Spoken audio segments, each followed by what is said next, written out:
the speech going and we'll get moving here.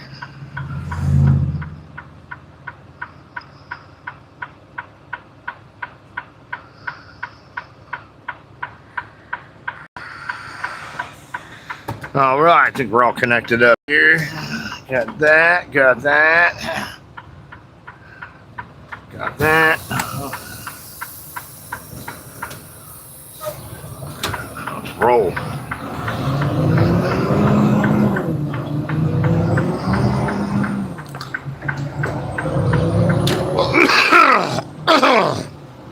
All right. Good morning and welcome to the Johnny Dangerously live stream. Just getting my day started here. I've been doing live streams later in the day. My schedule's been kind of not what I really want it to be. Hopefully I've gotten that straightened out now. Just leaving Columbus, Ohio right now. We're going to be heading south down to South Carolina. It's not far from Charlotte. Can't remember the name of the town. Keep right. Off the top here, but we're going to take, we're on 270 now. Going to run it to Route 23. Take it over to 35 and then to Interstate 64 to Interstate 77.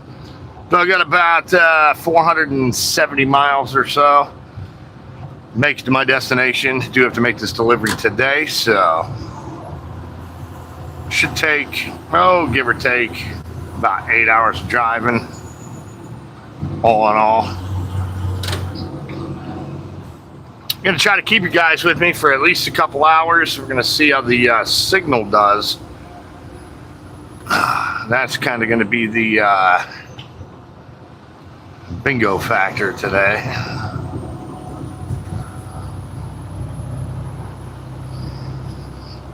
Going to be in some mountainous rural areas. I'm sure it's going to drop out at some point. To US 33 East Southeast Expressway. I am not taking Route 33.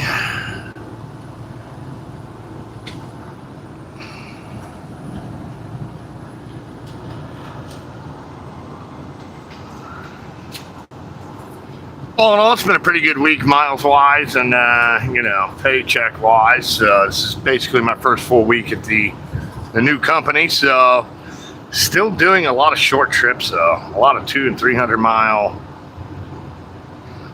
loaded miles portions of the trips. And that's not really what I want to be doing. So if you're just joining in, my name's Johnny Dangerously. I'm an over-the-road truck driver in the United States. Been driving truck for almost 20 years now. Absolutely love what I do. Super cool to be able to come on here and share that with you guys. If you haven't already, please make sure you hit that subscribe button. I do come on several times during the week, as much as I can, really. It's kind of hard to put a schedule to when I can come on, so if you hit the subscribe button, it usually shows on there, gives you an alert when I do go live. A lot of things need to line up and fall into place for me to be able to do this, so I don't get much advanced warning when I'm going to be able to come on to do it. So I do post a lot of other short videos, long videos, and all that good stuff as interesting stuff happens. So all right, getting on Route 23 here.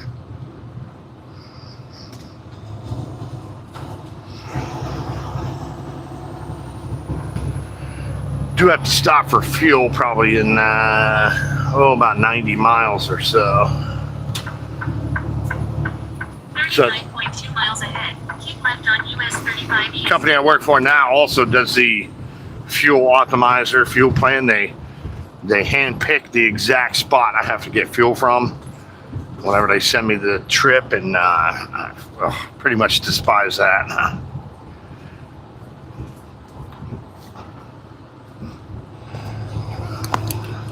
I don't like stopping for fuel unless I'm pretty much bone dry in the tanks. It's miserable getting in and out of these truck stops nowadays. A lot of people taking their 30-minute breaks at the fuel pumps, and there's not a quick operation. So to go into get fuel more times than necessary. It's just a time drain, waste time. I'm only allowed to work 70 hours in an 8-day period, so kind of frustrating. Wasting extra time getting fuel when it's not necessary.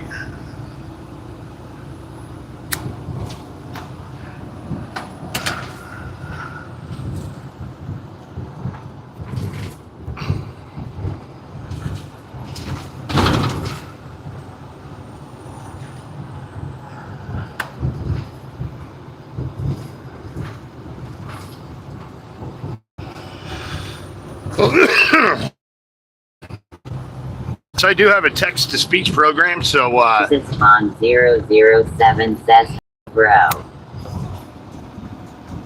Hey Seuss, what's up, buddy? Welcome back, man.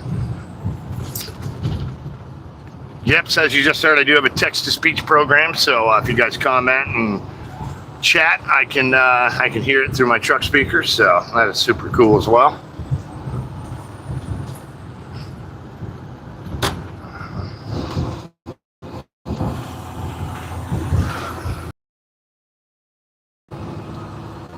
So we're going to be on this route stretch here, probably the entire length of the. I don't play machines either, so gone there for drinks with friends a couple times, but that's about it. Poker is my game.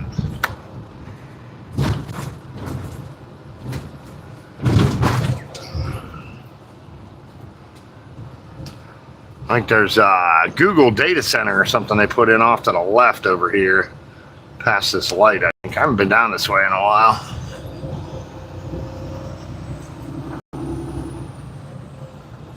Oh, we actually went past that already. Lane Rod says I'm a little upset with Joey right now. Good morning, Lane. What's going on with Joey? Why are you upset with him?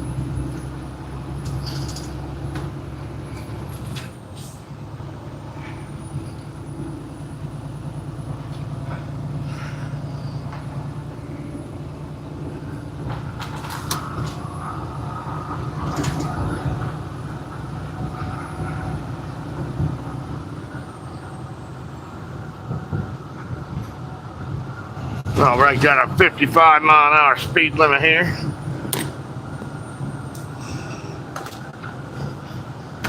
Lane Rodder says some days he will not talk to me at all. Well, I'm sure he's super busy. He's probably stressed out too with not running, so. But I don't know him all that well, so I'm not sure what how much to read into that, but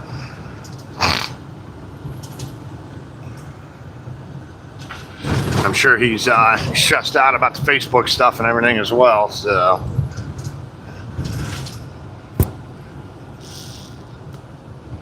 Lane Rodder says no, he has been working every day. Well, hopefully you guys smooth things over and you're not upset anymore.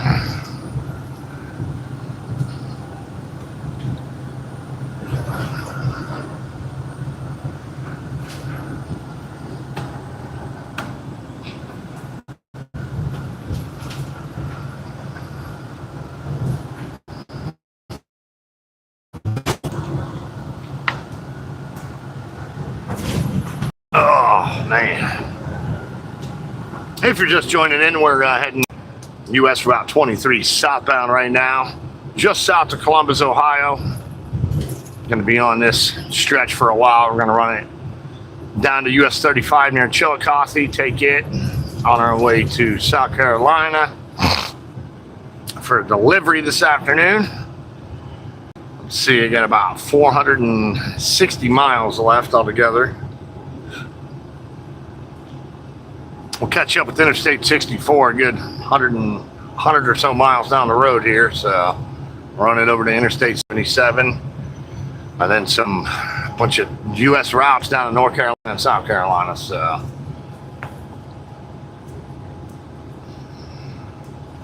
A lot of rain we've been getting around here. You can see some rain off to the right there, maybe in that little culvert there.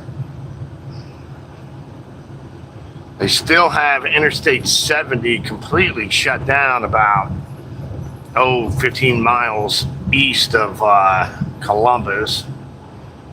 I think it was under 20 or 30 feet of water yesterday. So absolutely devastating rains they've been getting up here.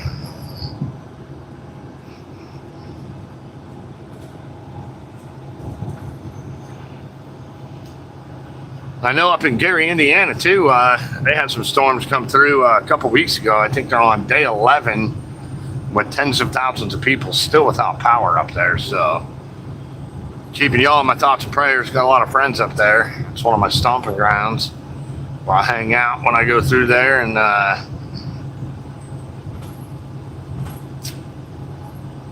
kind of ridiculous they can't get it figured out yet. So, get those people some power back on. Jesus.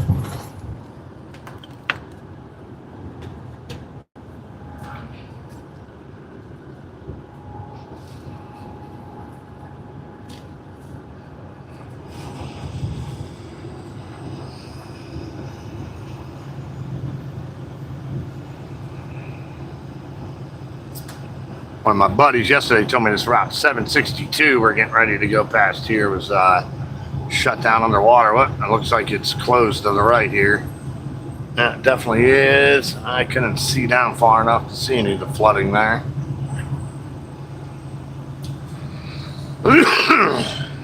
All right, 60 mile an hour. Let's go. That's going to be about the highest speed limit we're going to see for a short while here.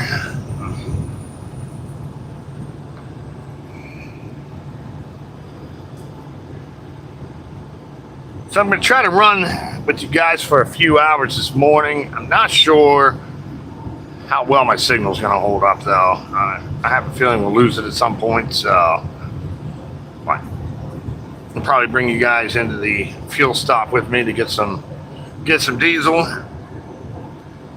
Kind of check in on the signal and see how it's going at that point.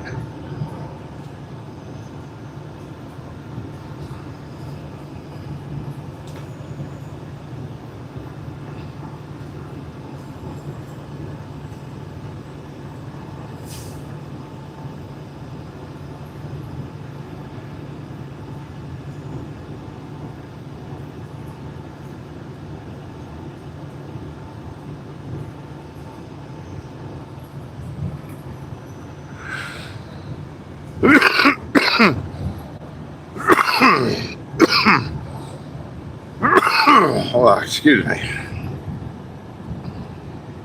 Time for another cigarette, I think. Pretty nice morning out today. Got about 65 degrees outside. Perfect sleeping weather.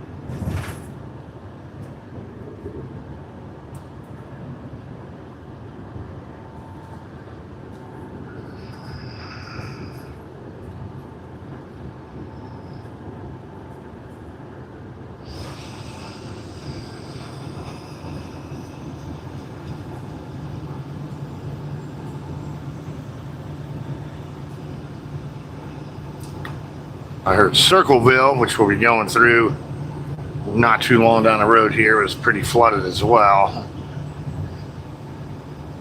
All my navigations are showing routes open down there, though, so keep my fingers crossed.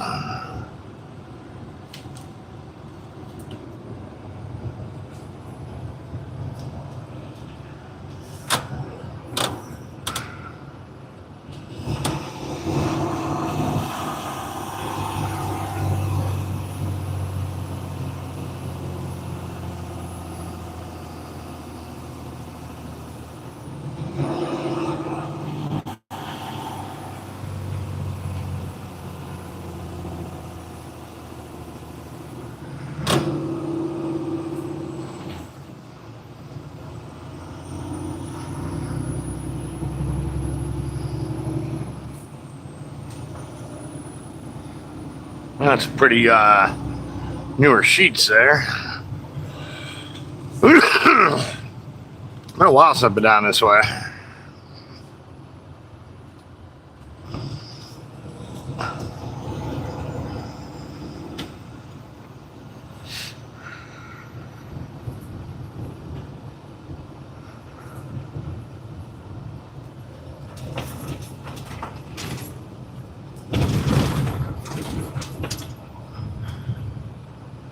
This is Asheville, Ohio, right here, I think.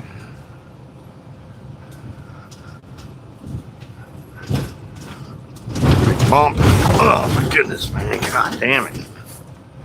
That's miserable.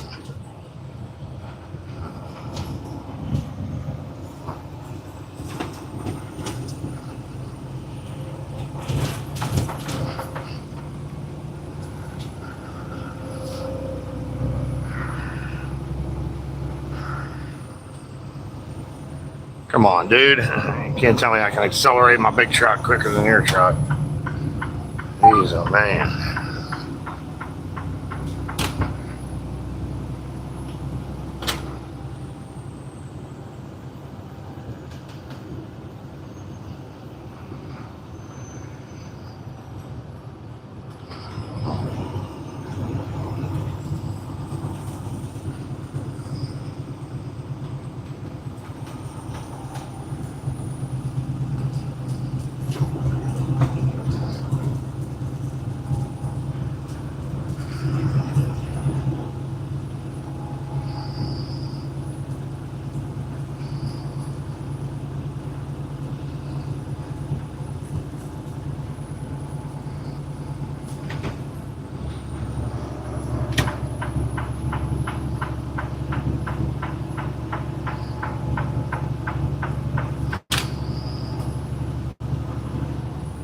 Wars Moreno G7Y says hola amigo.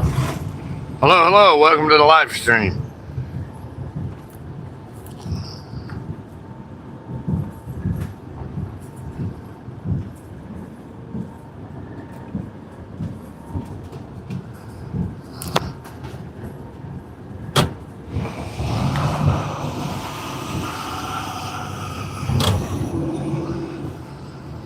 Martha 0RK69 says stay safe out there, road warrior. God bless you on your journey. Thanks, Mark. Appreciate it, bro.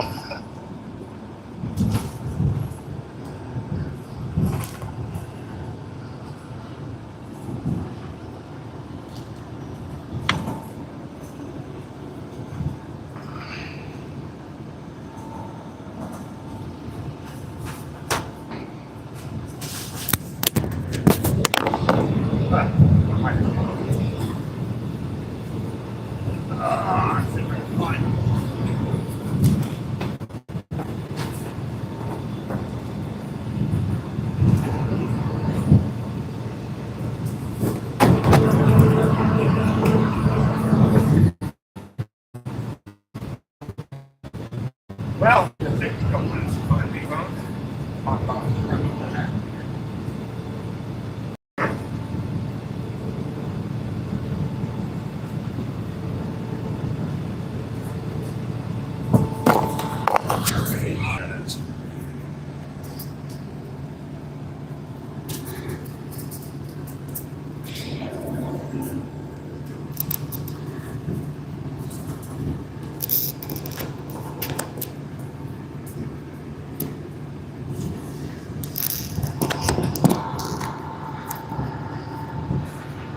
all right, I think I got it back in place better this time.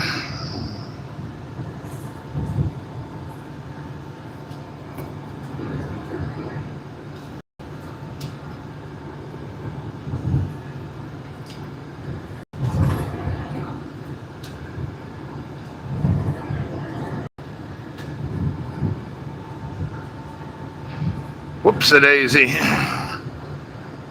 Got himself a customer there. That is, ooh, that's State Patrol.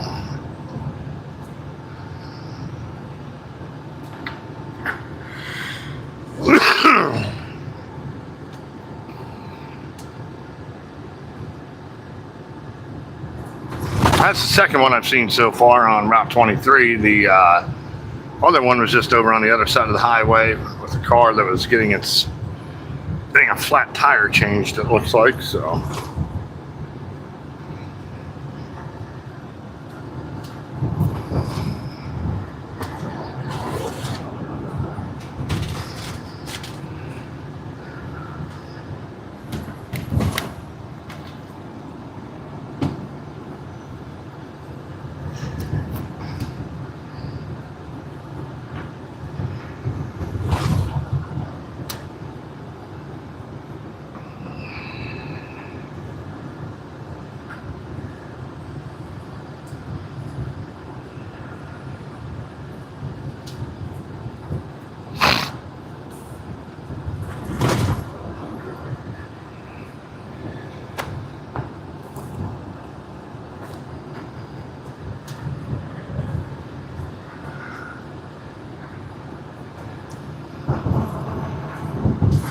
So this is the end of my first full week at the new trucking company here. So did some, let me look at my trip odometer here.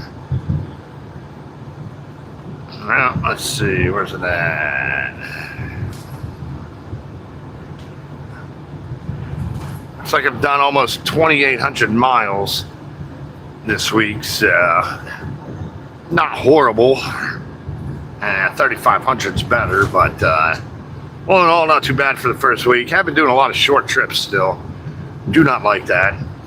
I should not be doing 200 and 300 mile trips, being an over-the-road cross-country truck driver, but it's just kind of the state of affairs trucking's in right now. A lot of that high mileage freight is being scooped up by these non-domiciled fake CDL companies that pay their drivers hardly anything.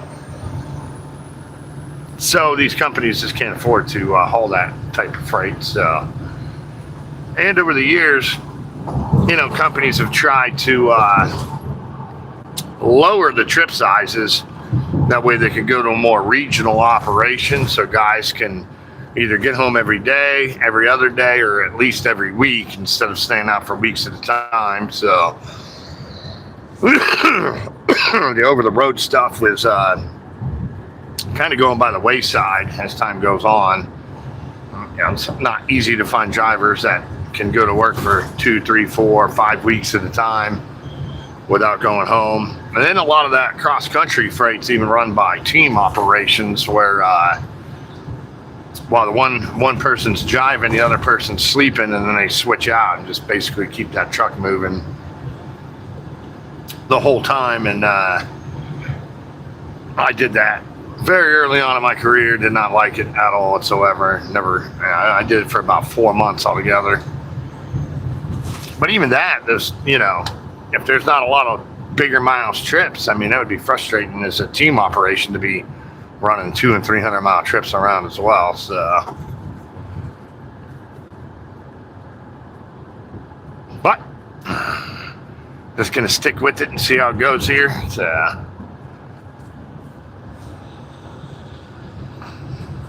think I've only done I've done like 8 trips this week. Only one of them was like longer than 500 miles. This one here is only like 472 loaded miles. So,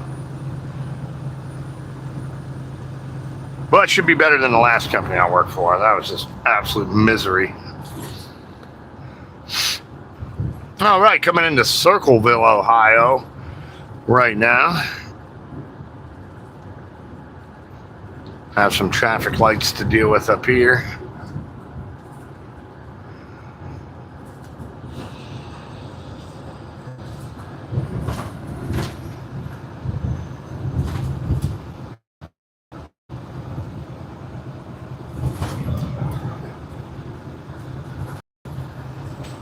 So it's 7 a.m. Eastern Daylight Time right now. We're going to be on East Coast time for the entirety of this trip. A lot of times I'll bounce from Eastern to Central, Central to Eastern. Sometimes it'll go Central, Eastern, Central, Eastern all on the same trip. When I'm going from like Chicago down to Atlanta or something. So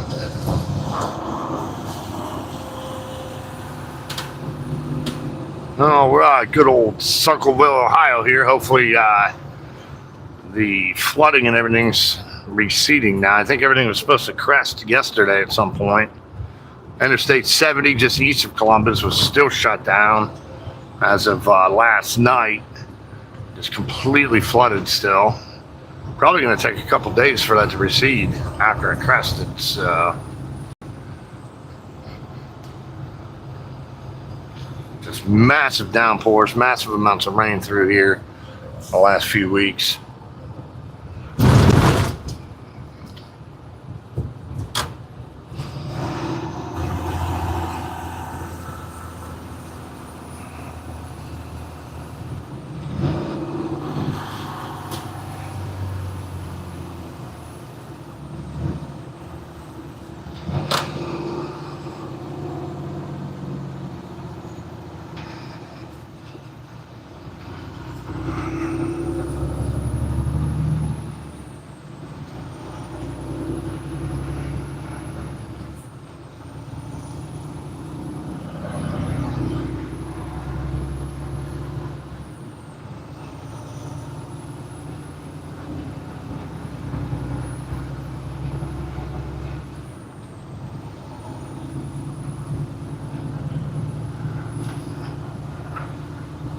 So I'm getting into a low hours situation on my 70-hour clock. That's my weekly clock. So I am recapping. So technically I left last Thursday with the truck with the new company. So I got 14 hours left right now. I can work on my 70.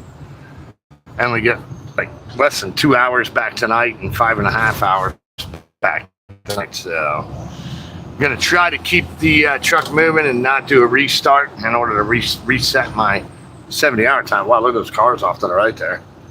Wow, that's pretty sweet. Man, what's the name of that place? I might have to give them a call. So I do try to not have to do a 34-hour restart to reset my 70-hour weekly clock. So, if you do the math on that, it ends up being about 8.5 hours a day. As long as I'm pulling higher mileage trips, I don't have to use a lot of those hours pulling into places to make deliveries and pickups. And that's the only way to work a strong recap, is to put more miles down. If I drive 8 miles a day out of the 8.5 average that I can do, I mean, that's still 500 miles a day for 3,500 miles a week and never need to take a day off. But so on the hours of service side of things, so we all have electronic logs now. There's still a couple older trucks that are still allowed to run paper logs, but there's very, very few of those around. I'm even doing away with that, even letting those guys do that at some point. So we have these tablets that are called ELDs, electronic logging devices, which are connected to the tractor. So I'm allowed to drive 11 hours in a 14-hour period. Then I need 10 hours off. I can do 8 hours in a sleeper berth, 2 hours off duty, or 7 hours in a sleeper berth, 3 hours off duty. I can also split those. So let's say I get to a pickup at like 2 in the afternoon. I've already worked 5 hours, and they're like, this load's not going to be ready until 9 o'clock, 10 o'clock tonight. I can go back on sleeper berth and do 7 hours off to pause my 11 and 14-hour clocks. Then I'm good again at 9 p.m. with the remainder of what was left after the first 5 hours. And then if I want the rest of it back, I just take another 3 hours off duty. Complicated when it comes to the split berth side of things, but it's 14-hour period. Now if I'm getting loaded, unloaded, you know, that's what would extend your day out to the 14 hours. So all right, out of Circleville now. Next stop, Chillicothe.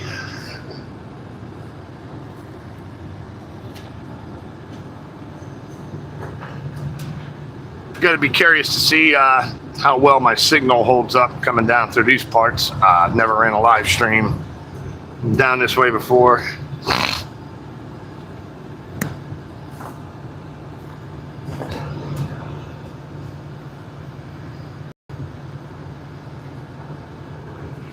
But nice day. Getting towards the end of summer. We got Labor Day just in a couple weeks. I think it's in 2 weekends. 2 weeks about. So.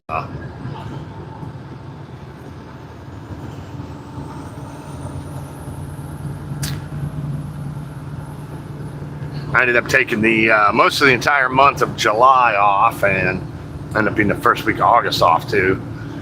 Switching jobs here, so I missed a good month of easy summer.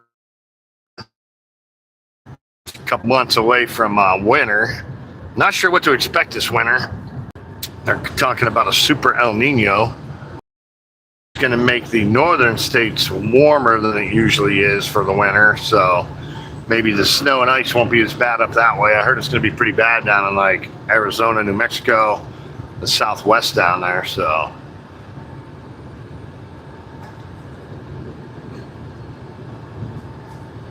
A lot of those southern states do not have a lot of winter weather equipment, plows and salt and de-icing stuff and everything, and most of their roads aren't built for that stuff anyways. There's different formulas they use for asphalt and concrete based on your kind of geographic area, location, weather, climate, and all that good stuff. So I've been down in Dallas through snowstorms, winter storms, and it's not pretty.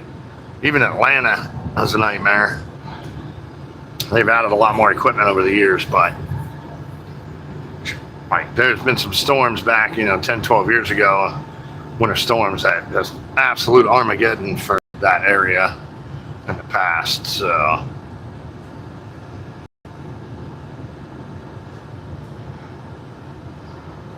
got the message yesterday about having chains on the truck, so you got to have chains. Even if you never intend to use them, you still have to have them with you if you drive up to certain areas in Colorado and Oregon, Northern California, or you get a big fine just for not having them with you if you're on those interstates past, I think, September 1st. That's when they require you to carry chains out there. I do have chains with me. I never, ever intend to use those chains. Early in my driving career, I was probably about a month in, like literally completely green, new to driving. I was driving team ground for FedEx, and we had to chain up over Donner Pass. And then we got to Sacramento, got a load, and had to go back to Reno. Absolute ridiculous. It's only like 125, 130 miles. We had to chain up again. I mean, there's literally 1.5 feet of snow. We had to get pulled up the hill by, I mean, it wasn't even like a snow plow. It was just construction equipment. There's so much snow. It's horrible. So I have no desire to drive that stuff anymore. If I got to not have to deal with that. I got nothing to prove at this point.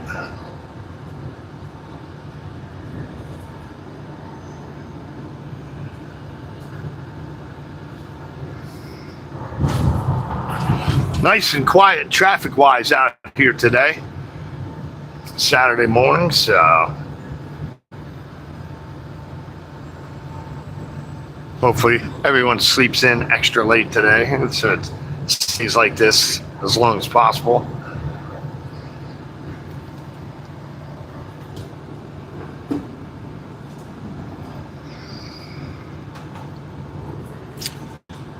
If you're just joining in, my name is Johnny Dangerously. I'm an over-the-road truck driver in the United States. Been driving for about 20 years. Currently heading US 23 southbound. Going to run it into Route 35. to Interstate 64 and 77 on my way to South Carolina for delivery this afternoon. If you haven't already, please make sure you hit that subscribe button. I do come on several times during the week, as much as I can, really.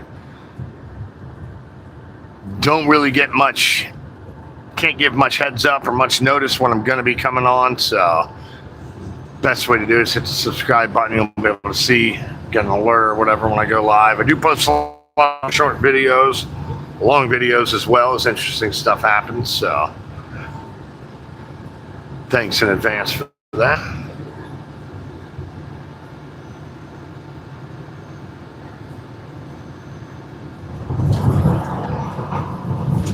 All right, good old Chillicothe. We'll be running into US 35 real shortly here. We'll exit 35, I think, in about 8 miles or so. Been a long time since I've been down this way.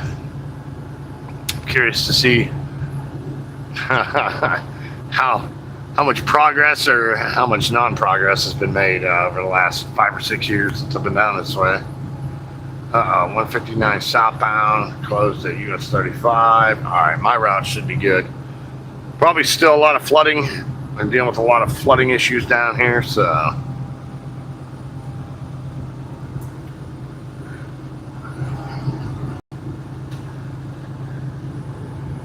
it's an awesome sunrise this morning.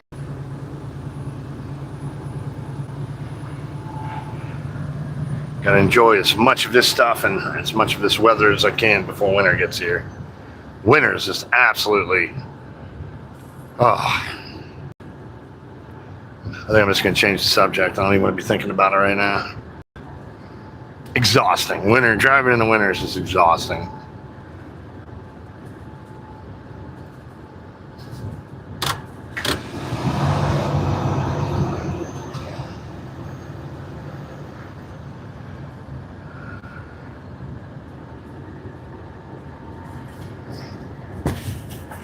I've been doing a lot of construction in Chillicothe, so a buddy of mine drives this route every day for the most part.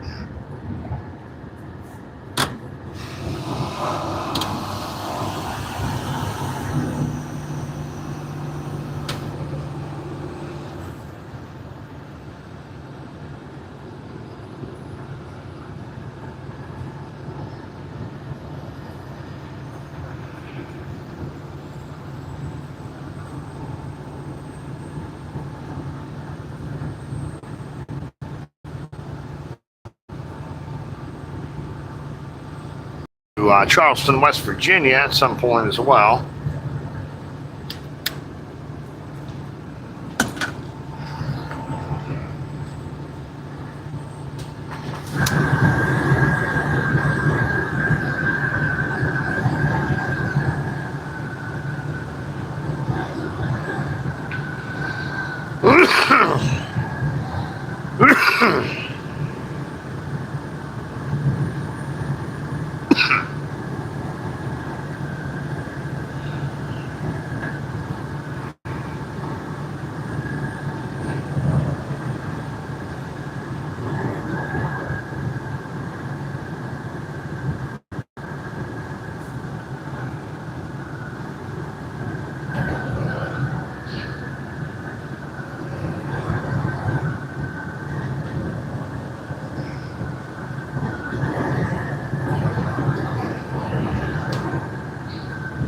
Isa_Musafir says, hey man, just came on YouTube and seen your live. Drive safe, man, with these crazy drivers. Oh, you got it, buddy. Appreciate it, man. Thank you. Well, and these drivers all are definitely crazy. There's one right there. I don't know if you picked up the sound of that engine roaring up in front of me, but he was on it. It sounded pretty sweet. Oh, and there's a cop up in the middle, too. He just backed off it.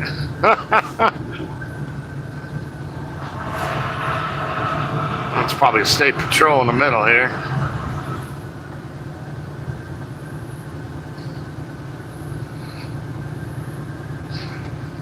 That is not state patrol. That is a sheriff, county sheriff there.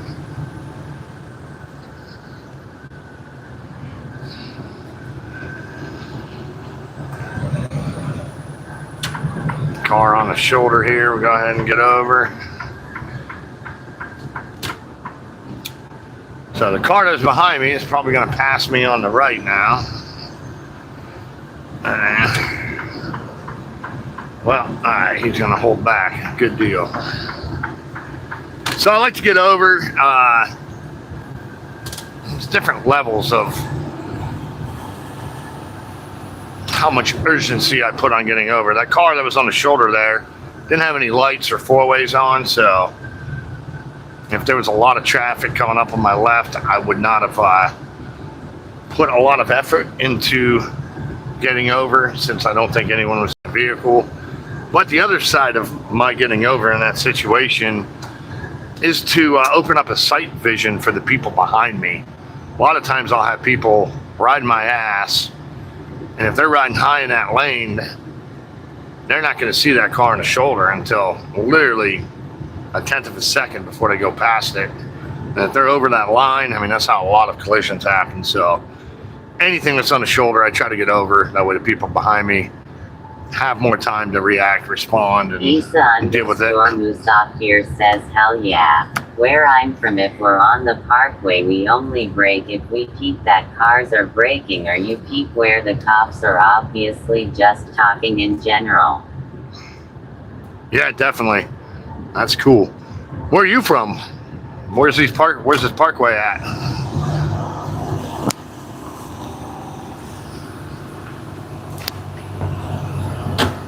Isa_Musaf here says Jersey. Oh, okay, yeah. Yeah. Got some crazy drivers up in them parts.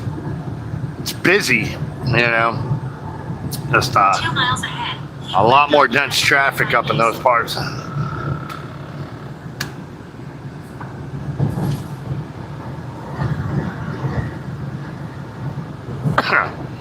I used to pick up at the Newark airport for FedEx a lot back in the day. It's been a number of years now, but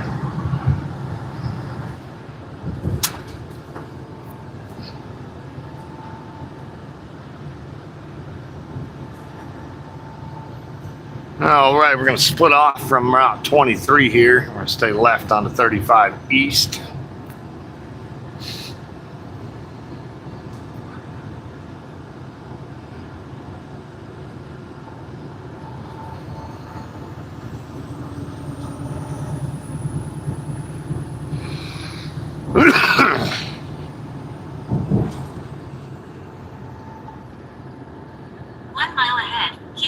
US 35 East.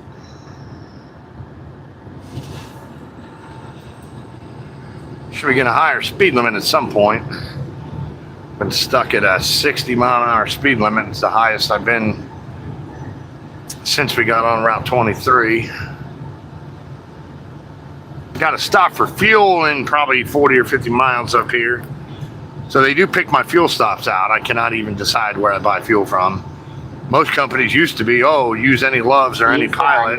Musaf here says East Coast and bad up and down lol, and yeah, I mean if you're from Philly, New York, Jersey, Connecticut, Maryland, definitely crazy drivers, but we could handle driving genuinely other people and other. Isa_Musaf here says states don't know how to drive even regularly. Oh, I know a lot of people from the Midwest or even further west. If you stick them out on the East Coast, they have no idea what to do. they're just razzled by there is, and well, then everything just goes slower and makes things more dangerous. Well, I got some fog up here. 70-mile-an-hour speed limit. Where have you been all morning? Yeah, let's get it.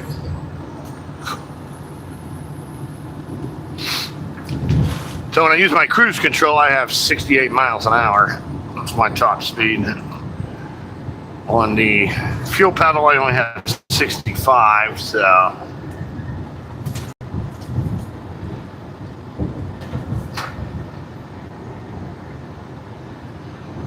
So interesting thing about that is I got a message yesterday, last evening actually, about they were doing something. I just got this truck last Thursday. That was the first day I left out at this new company with this truck. It's 2025 Freightliner Cascadia. And I swear Thursday and Friday that I drove last week, because it's got this active cruise control. So when I'm going 68 on the cruise, if there's slower traffic in front of me, the truck will automatically slow down on how fast we're going. I absolutely hate that. So when I have the cruise control set, I always stand on the fuel pedal, keep it pushed straight to the floor. Then Sunday or Monday, I set the cruise at 68 and stand on the fuel pedal and cut back out to 65. And I was like, what is it?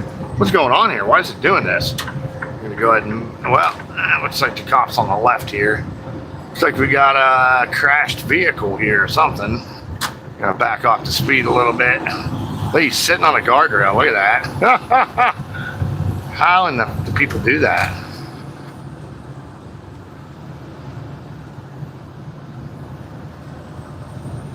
Okay, Garmin, save video. Now I'm gonna have to edit that up later and put that up there. Looked like a young kid on a cell phone off in the distance there. Texting and jiving probably.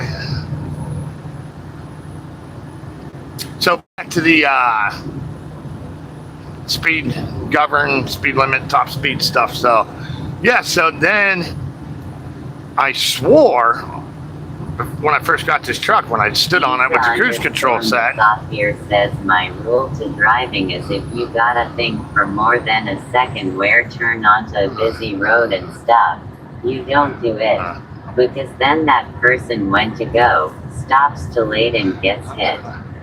Yeah, well, a bad driver never misses his exit or a turn. So there's like a thing going on in Columbus, Ohio now. People are just coming to a dead stop in like the middle lane in the middle of the highway. There's at least 3 videos from like the last 6 or 8 months maybe of people just dead stopping in the middle of the road and getting plowed. I mean, it's absolutely dumbest shit I've ever seen. So there was just another one last week. So and then the cars that stop and get hit, after they get hit, they just drive off and like leave. It's like, what idiots, man.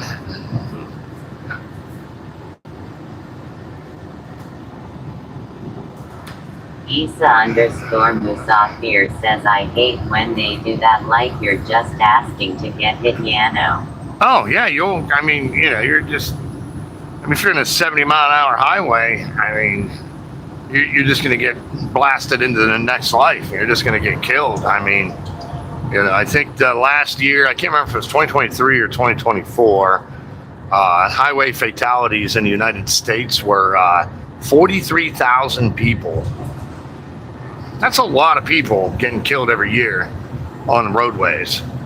And only about 5,000 or 6,000 of those deaths involve a commercial motor vehicle or a semi-truck.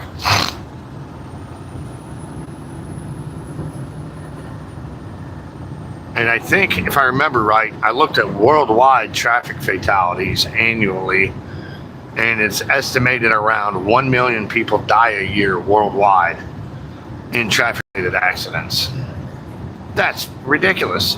That's like, in 10 years, that's 10 million people dead because they suck at driving. SMG, that was too funny. Almost made me choke on my food. You said blasted into the next life, which I know it's true, but that's so funny to say. Yeah, I see it. I mean, it's like that movie Sixth Sense. I see dead people.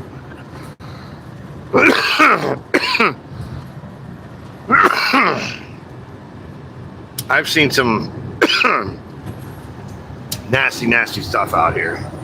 I mean, roadways, highways, biggest killing fields in the history of the world. JJS 2234 said hi. Hi JJ, welcome to the live stream.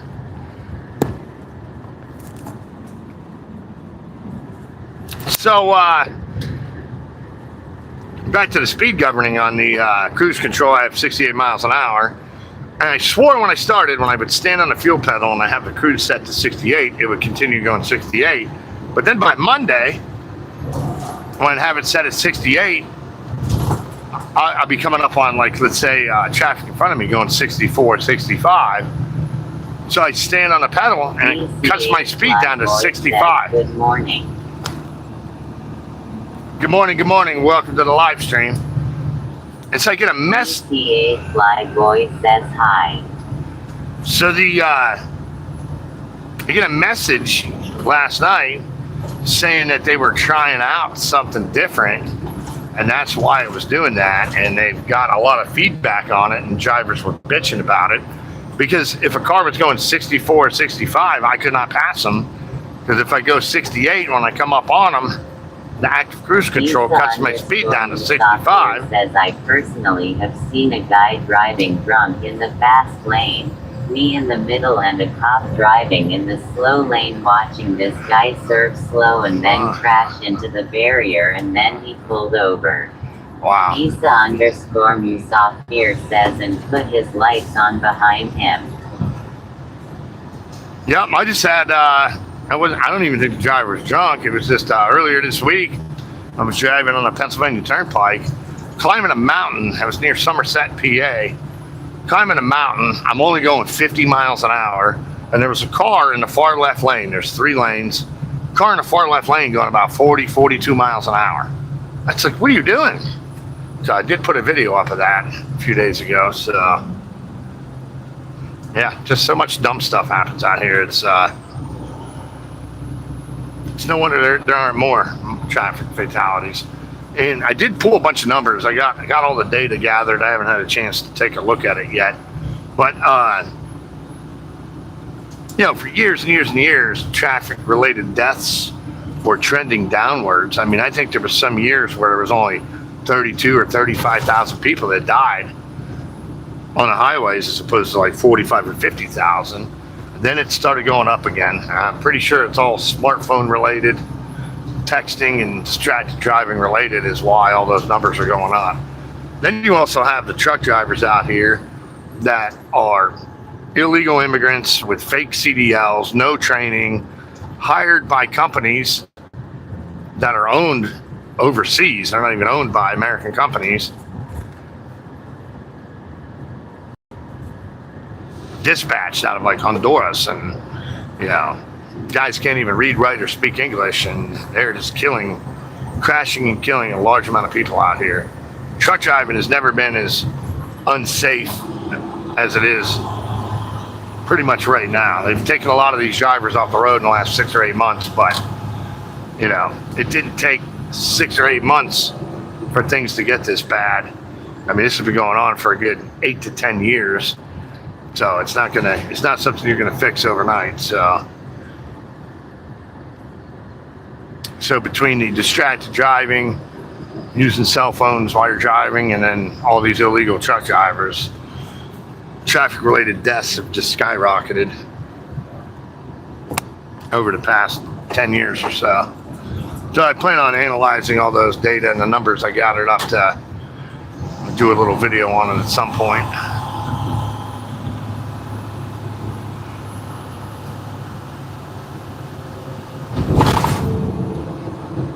DCA Flyboy says been there many times. DCA Flyboy says very true and fake drivers. Kundananji Kauna said hi. Isa_Musafir says in India they have a lot more people. I'll be driving at the same time even at 4 ways with no stop signs and guarantee they have less fatalities or even accidents. Yeah, and then the other thing with traffic-related deaths outside of the U.S. is, the United States is pretty strict and pretty tough, like manufacturing standards and rules and, safety features that cars have to have. I mean, it is, if you want to change the design of a headlight, You need like federal approval. I mean, it's a lot of red tape. I mean, there's so many design specifications in the federal rulemaking or whatever that, you know, cars in countries that don't have those requirements, you know, just a higher incident of injuries and death. So for as much as it's a pain in the ass if you want to start a car company and all the rules you got to do and the safety specs on it, you know, it really does make a difference as far as injuries and fatalities. So a big difference. So this crash data that I compiled basically has things broke down like how was it per like miles driven, how many millions of miles, like accidents per million, deaths per million, injuries per million, broken down for each category. Semi trucks says, trust me, I know they're strict because I want a Nissan Skyline straight from Japan, but apparently even stock it goes too fast and needs other stuff to their standards. Oh yeah, you cannot. DCA Flyboy says, thanks for playing my message. Be safe and hit the lottery. You got it, man. Thanks for joining in. Hey, hit that subscribe button while you're on here. I do come on several times a week, so. All right, let's see. Got a 60-mile-an-hour speed limit right now. Got some hills here and pretty heavy, so yeah, make sure I don't get in trouble with my safety department here. Yeah, if you want to import a car from a different country, it's gotta meet all those safety standards. If one of us hit the lottery, we gotta split it all amongst us three. Yeah, sure. If I ever hit the lottery, y'all probably never hear from me again. Boy says, okay, I will.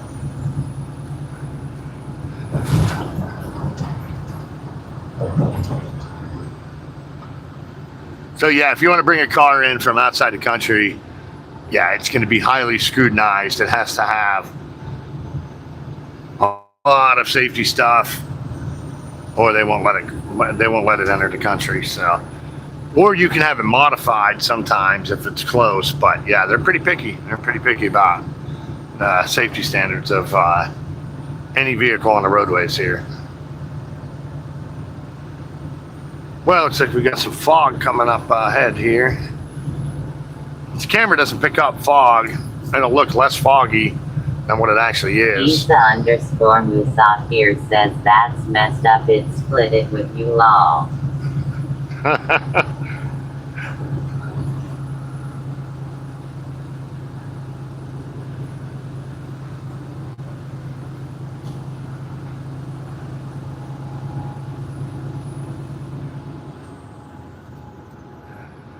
All right, let's see, 70. So I think my fuel stops probably 20 miles or so up here. I'm going to keep the live stream running while I get that fuel. I'm going to unplug my microphone and put the live stream phone on the charger while I do that. This live streaming kills this battery pretty quick. Musafir says, where are you driving through? Right now I'm east of Chillicothe, Ohio, south and east of Chillicothe on Route US 35. I'm going to run this down to Interstate 64 and then run it over to Interstate 77 south on my way to South Carolina. Musafir says, wait, I think you said Summit car right. DCA Flyboy says, what's the best state you like to drive in? 1337R says, free Diddy. Lucky 1337R says, free Diddy. Yeah, free Diddy. Hell yeah.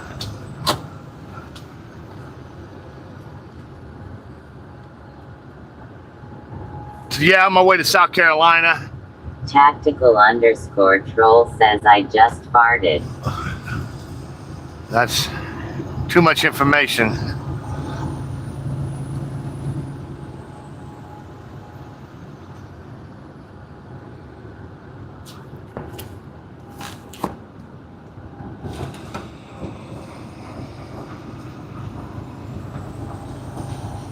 Yeah, best state I like to drive in. I don't think I really have one. So there's a lot of places I like driving to. So Tactical_troll says black pepper makes me hyperflatulent.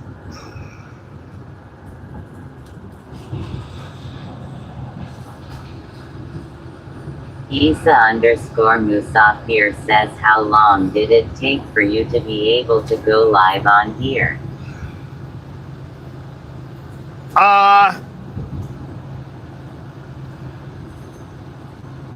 I'm not sure. I know you need 50 subscribers, maybe, or something like that to do it. And I'd already had over 50 when I first started doing the streaming. So, but I mean, I've been putting videos on YouTube for.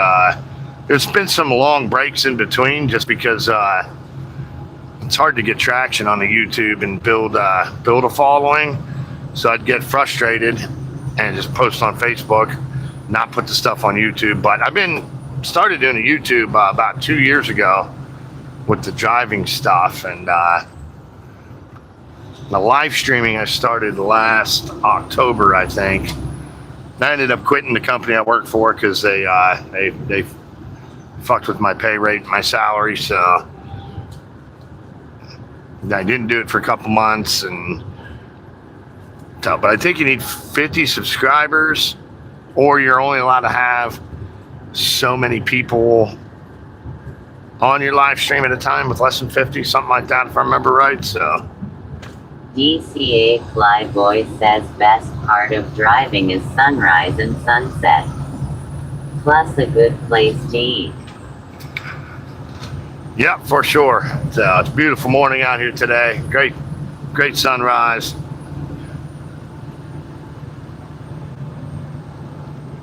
Got 63 degrees on it now. The further south I go, the cooler it gets. But good sleeping weather. Wish I had time to pull off and take a nap right now.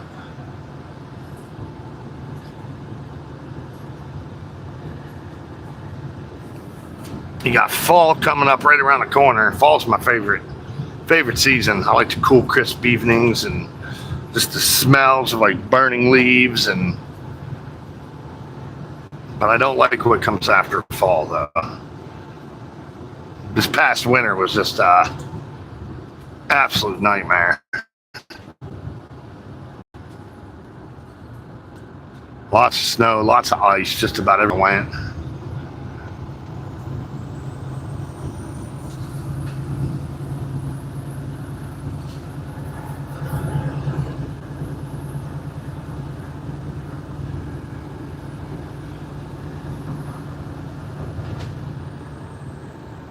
Back in the 60-mile-an-hour speed limit right now.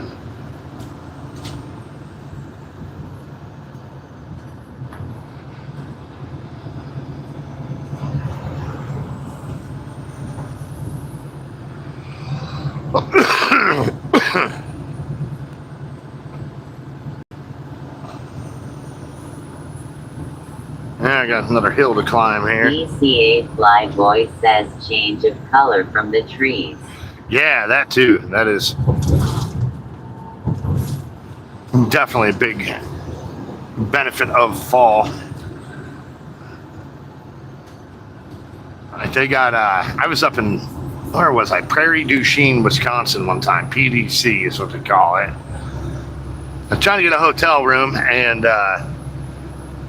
like they were all booked up. I'm like, what? Why can I not get a hotel? And they're like, oh, people are coming to town to watch the leaves change. And I was like, what? That's a thing? So, yeah, apparently they, have like leaf watchers and stuff in certain parts, certain times of the years, and photographers and all that good stuff. So, I mean, I get it. It's beautiful, but I don't know if I'd, drive a couple hundred miles to get a hotel just so I can see the trees have a change color or something. But maybe I will when I'm older. Who knows?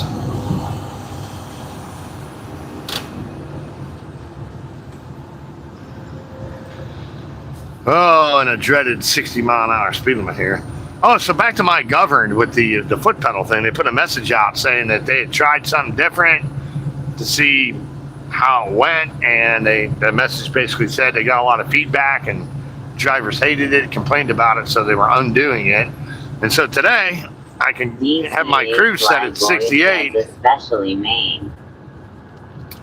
Yeah, I actually took a week off and went up to Portland, Maine before, and just like for a little getaway vacation.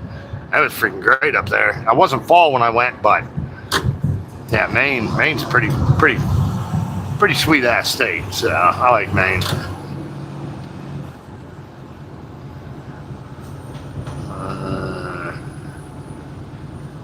But yeah, so today when I go have my cruise set at 68 and I put my foot all the way down on the pedal, it still goes 68. I flashed that truck on my left to get over. And he just wants to lollygag over there. Pay attention, bro.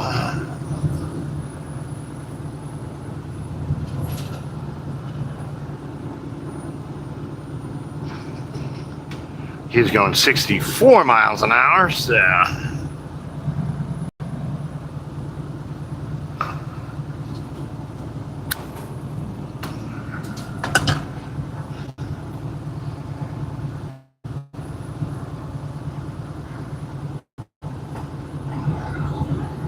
But yeah, so I can go 68, put my foot flat on it, and still go 68 now when I was cutting it back down to 65 pretty much the whole week. So glad to get that fixed up.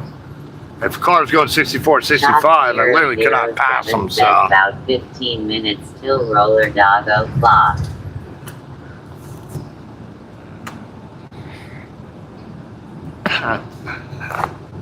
Yeah, I'm pretty sure it's always roller dog o'clock out in these parts.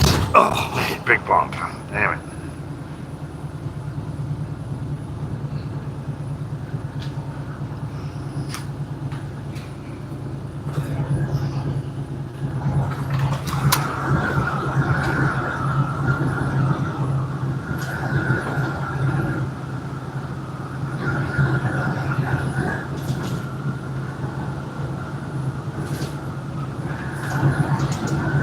Well, near Jackson, Ohio right now. Got about 70 miles to Interstate 64, so I'm going to guess about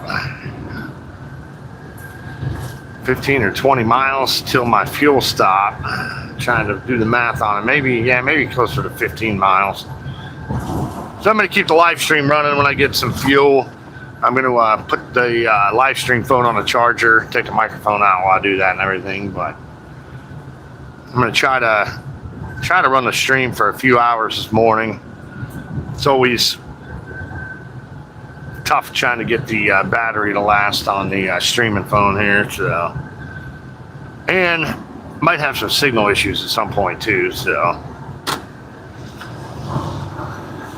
if it does cut out for the signal and doesn't regain the signal, that'll pretty much just wrap it up and wrap the live stream up at that point. Not sure where I'm going when I'm done in South Carolina this afternoon, but I'm hoping to be able to jump back on with another live stream at some point tomorrow. Not sure if it could be morning or later in the morning or afternoon, but if you hit that subscribe button, you should be able to see when I'm live, get an alert or whatever. So a lot of things got to fall in place for me to be able to do this. Bart Costi says actually signal isn't too bad through that area. Yeah, I figured I'd be having a lot of signal issues coming down through here. DCA Flyboy says please be safe. Have a safe trip. Got it, Flyboy. Thanks for joining in. Great Appreciate work. you, man. Be glad Jackie Gleason not pulling you over. Smokey the Bandit. For sure, for sure. Have a great day, man.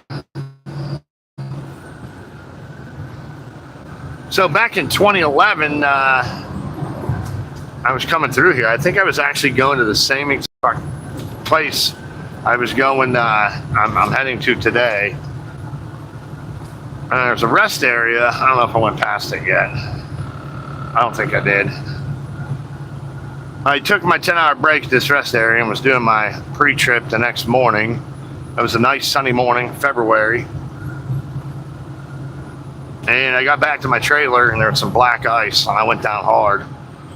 Ended up fracturing my T4 vertebrae when I hit the ground. So, went to the hospital via ambulance. And then they took me, once they figured out I fractured a vertebrae, they took me and sent me to on a 100-mile ambulance ride to Columbus, Ohio. They didn't have any neurosurgeons there to see if my spinal cavity was clear or not. So, and that was the beginning of 4 months off of work while that healed. So I've had a total of 3 fractured vertebrae in my life so far. So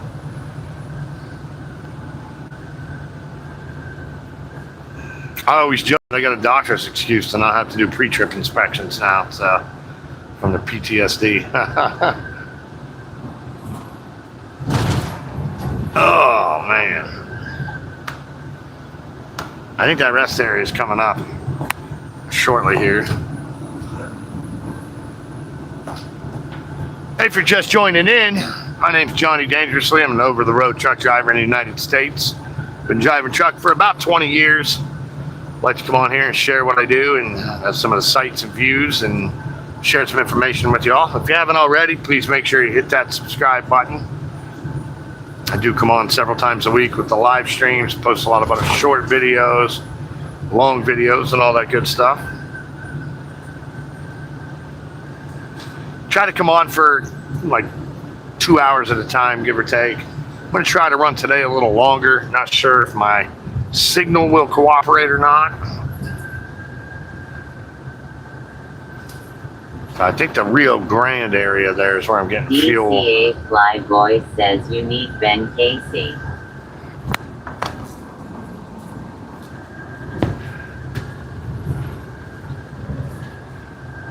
All right, nice to get a higher speed limit here. Ben Casey, what's Ben Casey?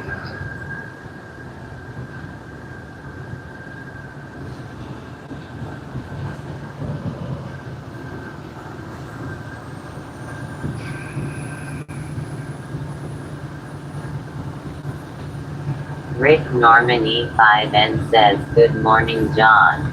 Good morning, Rick. Welcome to the live stream.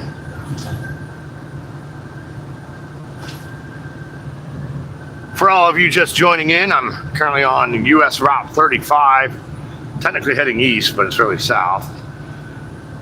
On my way, I'm in Ohio, just outside of Jackson, Ohio now. Started in Columbus, Ohio this morning, got to make a delivery in South Carolina this afternoon. Old show. Played a doctor. Oh, okay. That's probably why it doesn't ring a bell.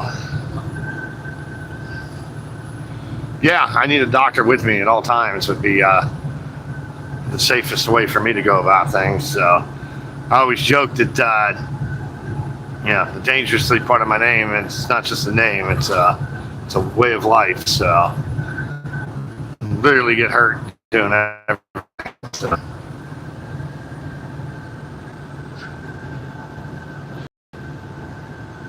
Overexert myself at times. Now I'm getting older and regretting a lot of that, so.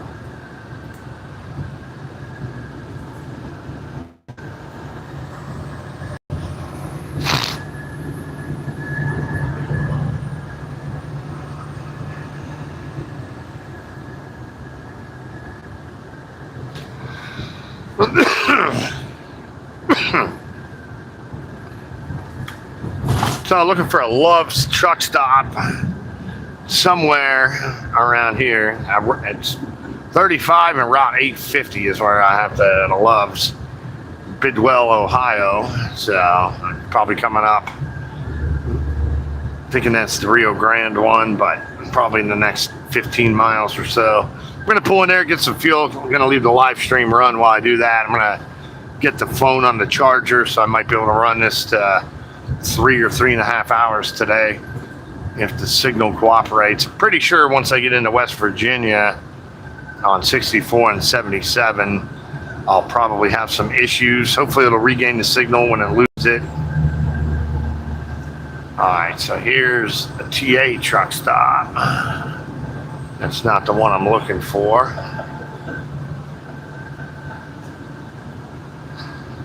What is that sound? Alright, go and get in the left lane here. Yeah, I don't think that used to be a TA right there. Boy says, do you get down to Florida? I do. I was just down there. Oh, when the heck was that? March or April? I think I was there in April.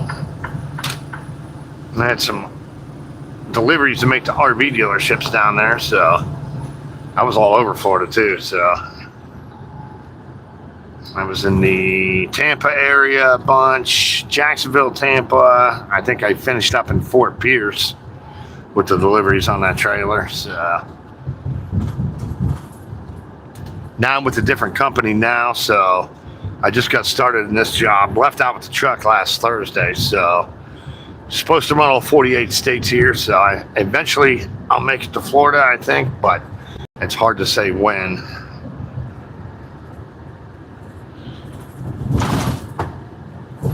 Oh, man. Bumpity bump, bump, bump. Yes, I think that truck stop I need fuel at is near that Rio Grande area. Gotta keep my eyes open.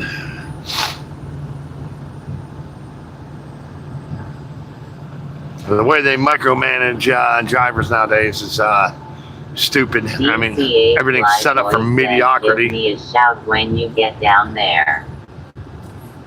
Yeah, for sure. What part of Florida are you in?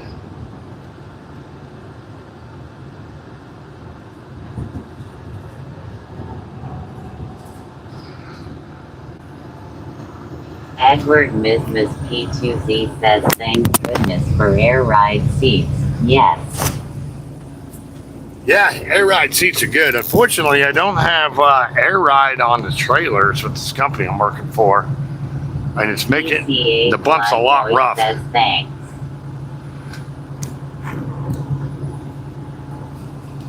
I keep knocking this microphone off my hat here.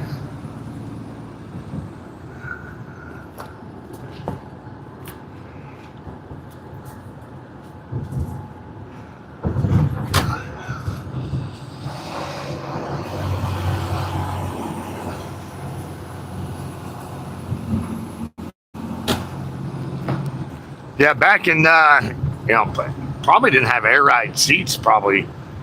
Not sure exactly when, but probably not until like the late 70s, early 80s. So, yeah, just having like a bench seat with, oh my gosh, man. What these old-timer drivers went through. Edward Mismas P2Z says, is your tractor manual or automatic? It is automatic, so it's almost impossible to get a standard transmission in like a Freightliner Cascadia, like a Peterbilt 579. You have to special order manual transmissions now. So I've actually been in an automatic for, I think, 7 years altogether now. That's all it's been since I've driven a stick shift on a truck. So they're really not that bad. The transmissions are horrible when it comes to getting up to speed, building speed. The manuals are so much better. But, and I can't say I really miss all the shifting, especially in rush hour situations where, I might have to shift 500 times in a 20 or 30 mile radius, upshifting, downshifting, coming to a stop, taking off again. I mean, back when I had to stick shift, it was just, not even anything you paid any attention to. Fly Boy says, plus don't forget Burt Reynolds and Sally Friends. Oh yeah, good old Burt Reynolds.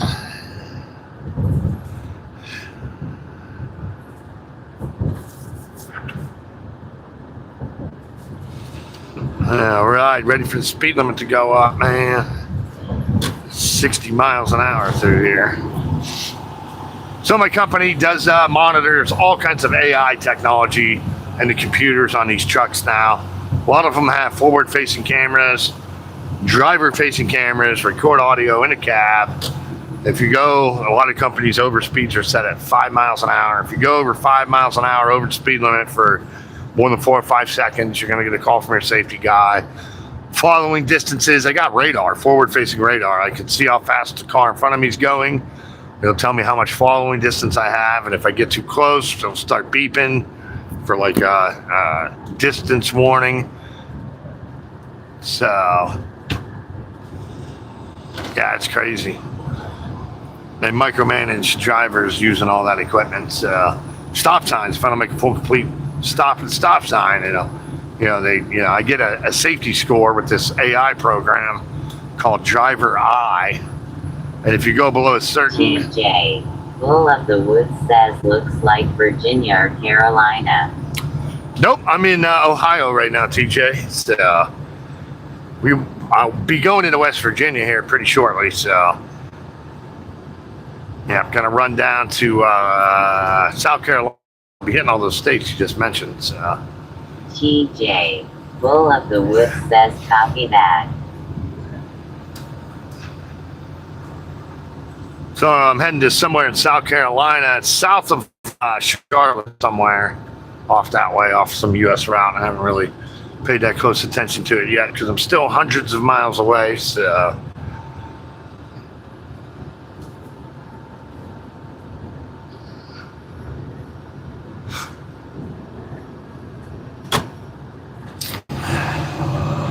do got a fuel stop coming up.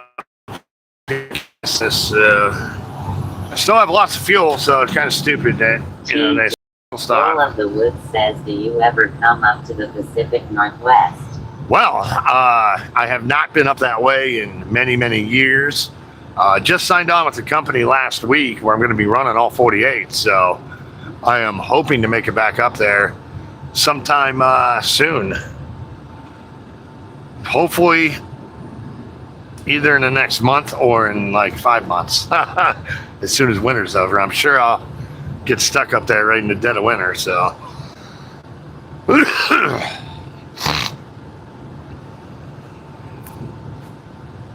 I was chaining up on Donner's Pass a month into my driving career back in 2007. So I'm not going to chain up anymore, though. I'll just park for a few days if I have to.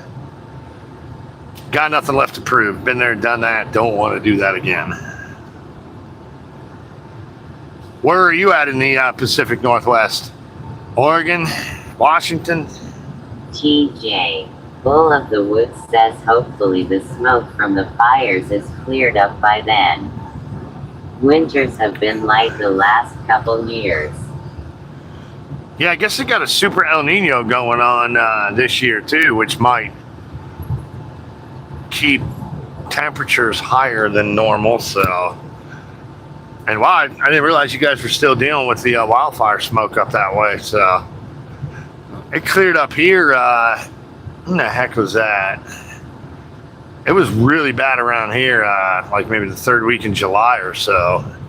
I heard you guys, Utah had a lot of fires going out that way, and a lot of fires up in Canada there or something too, or something. So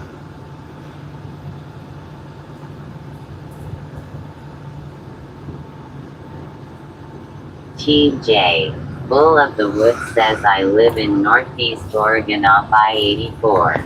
oh, okay, cool. East of Cabbage Hill. I remember running Cabbage too, Cabbage Mountain. TJ, Bull of the Woods says Cabbage. Yep, I used to run FedEx Ground, used to run team doubles up to Portland, Oregon every week back in 2007, so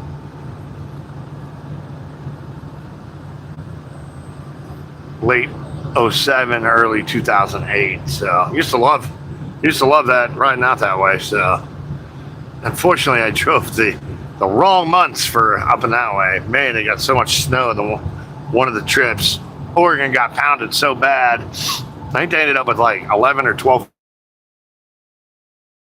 and I was there for the first 5 or 6 feet of it. Then there was another storm coming in, and we hit the road, and we drove literally 15 to 20 miles an hour for about 20 hours to get out and get away from that, because we were literally going to get stuck for another 4 or 5 days there if we didn't bust a move when we did. So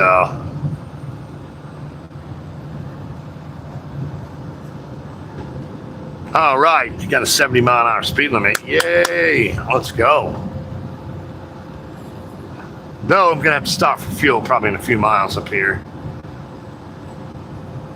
TJ, Bull of the Woods says I did the FedEx ground gig a few years ago. Nightly run from where I live to Troutdale and back. Oh, cool. Yeah, I worked for an owner-operator. You know, all their delivery, FedEx ground, package deliveries, home delivery trucks are all owned by private people. They're not owned by FedEx. And then even the semi-trucks on the ground side are all owner-operators. FedEx doesn't own those. So I think FedEx does run some day cabs on the ground side, but yeah, I'm not going to work for an owner-operator anymore. That was a complete pain in the ass. You literally have 2 bosses, you know, the owner-operator guy and FedEx. Bull of the Woods says exactly right. But yeah, it wasn't, you know, that was actually my first driving gig. I had no experience. I got my CDL, I think, in 2005. Didn't use it at all for 2 years. I was doing a local FedEx delivery route. Loved it. It was a great job, but the money was horrible because I worked for a guy that owned a truck, $100 a day salary. My route only took about 8 hours, but yeah, I wasn't going to make any money. And then ran into a guy when I was out eating dinner that night who drove the semi trucks for him. Said they were looking for a guy. I was like, hey, hire me. So they did, and yeah, it was good to get my experience in and whatever. But I did not like driving team at all. Plus, this guy, he liked to drive nights, and he would just text on his phone all night. And I'm like, what are you doing? All right, come on. Love's truck stop. Where are you? It's got to be coming up here shortly.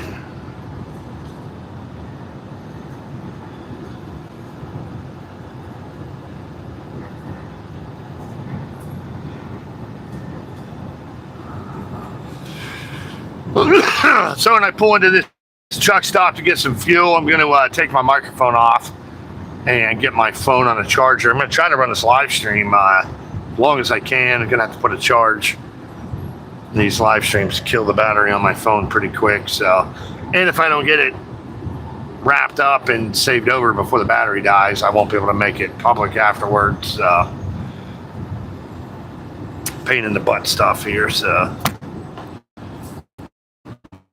but if you haven't already, please make sure you hit that subscribe button. I do come on live streaming every week. I can't really give much heads up or notice when I'm going to come on. I need so many things to fall into place to be able to do it. So it's kind of, I don't really know more than an hour or two before. Says, yeah, I would leave at 6 p.m. or so. Get to Troutdale, drop and then wait until the outbound was finished. Around 2:30 a.m. and then finished up by 0700. Oh, wow. How many miles was that run? What was the round trip total on that?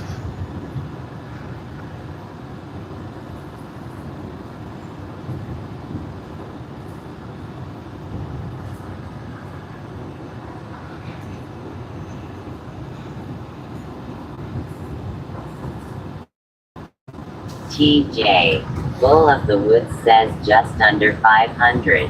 Oh, wow. That's a good run, except for having to sit and wait on the turnaround there. That would be frustrating. And you're going to be up against your 14 every day just because of that. If it wasn't for that, it'd be a nice little 9-hour day, 10-hour day maybe. So this rest area in 1 mile is where I slipped, fell, and fractured a vertebrae at back in 2011. I got to go on an ambulance ride to a hospital in Gallipolis, Ohio. I think it was a converted animal hospital. It was it was a weird place. They had to ship me 100 miles to another hospital. I tried to get a helicopter. TJ. But I had to ride in an ambulance for 100 miles. I would take a nap.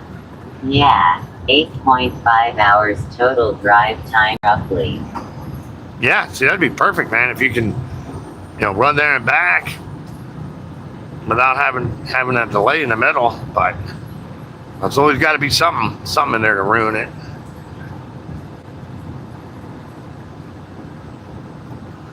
Yep, that's the rest area I fractured my vertebrae at. More than 15 years ago now.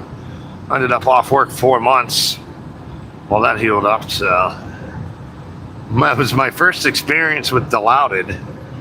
That's synthetic morphine. TJ, that was some good Bull stuff. Of the Woods says I don't drive truck anymore. I teach it now. The Pixel Crafter says good morning. Good morning. Welcome to the live stream. TJ, that's pretty cool, man. You teach, like you work at a truck driving school?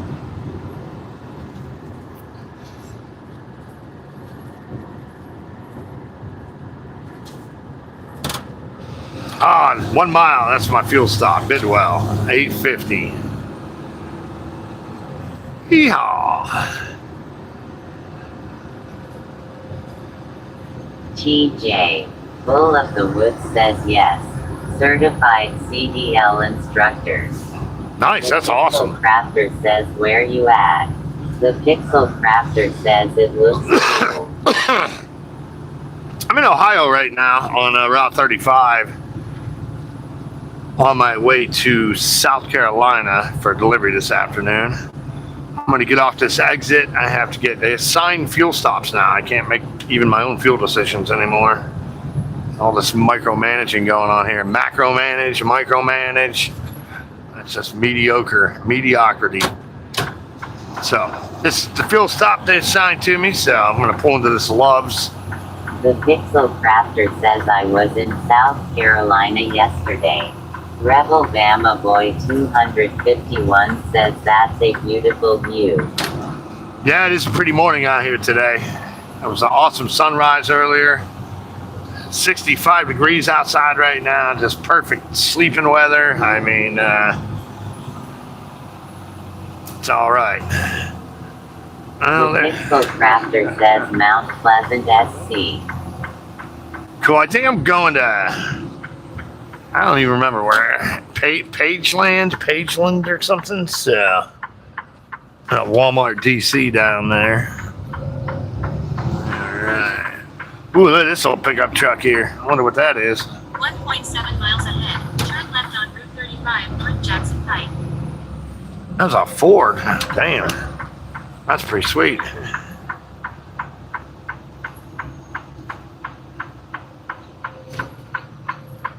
Well, that guy's a little over Rebel Bama far. Boy 251 says like North Carolina better though.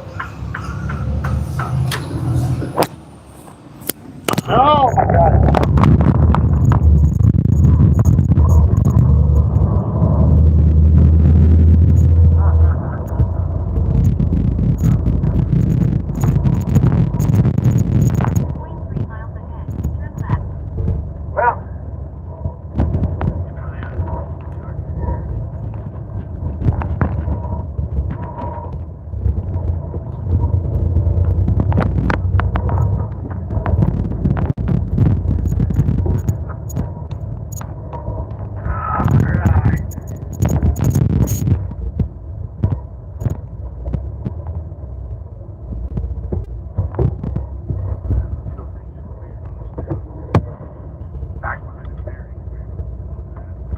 All right, I'm going to get the phone on charger for a few here.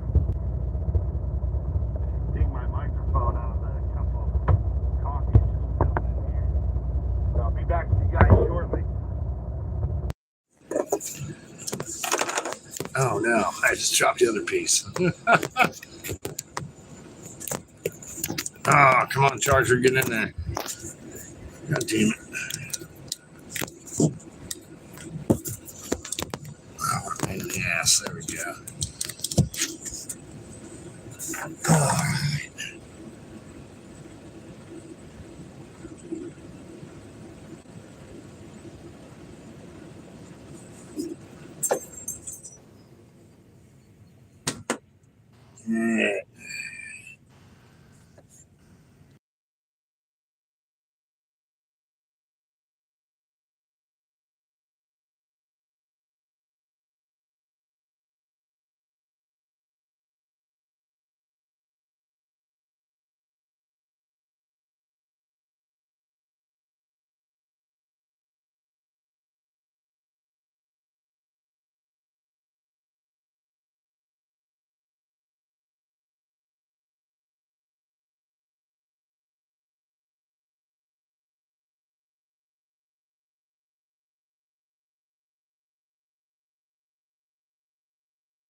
All right, all that for a measly 60 gallons. I'm going to pull up here and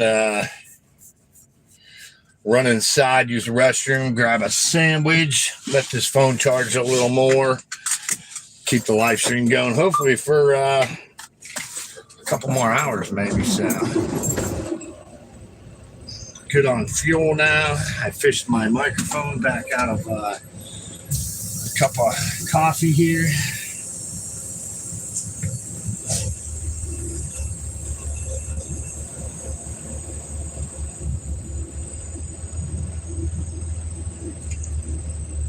Jay, what's up, buddy?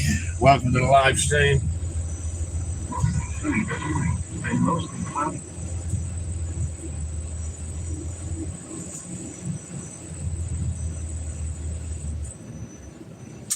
All right, probably going to be another 10 minutes or so, give or take. Let this charge up a bit. Let's see here.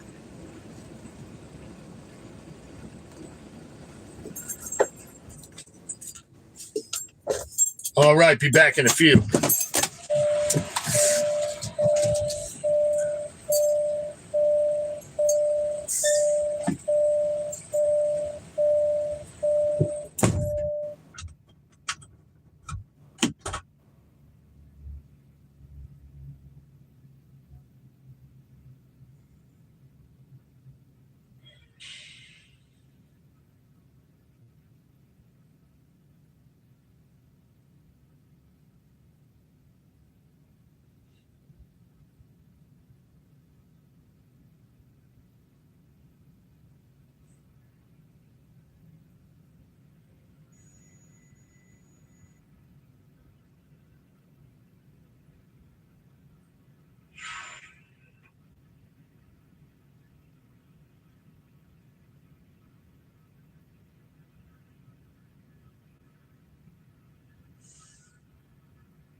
Message from Crate Carrier Corporation. You have received a new pre-plan picking up at Walmart Center PT number 7976 in Concord, North Carolina between 08/22/722 and 08/23/722. Delivering to Walmart RDC number 6030 in Raymond, NH between 08/22/723 and 08/25/2359. Deadhead miles are 0063. Loaded miles are 0874. For additional details or to accept the pre-plan, go to the Available tab in Workflow or call your asset manager.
All right, I'm back. Got a nice coffee, got a breakfast sandwich, picked up this little seat cushion thing here for my back. All right, let's see where this battery's at now.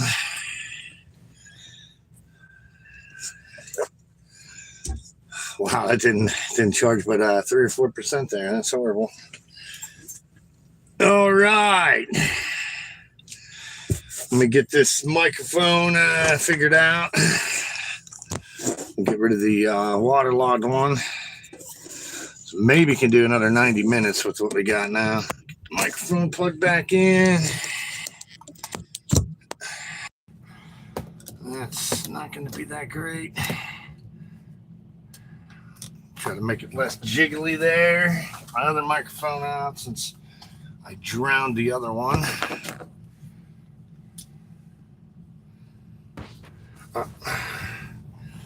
They just sent me another trip. They did send me another trip here.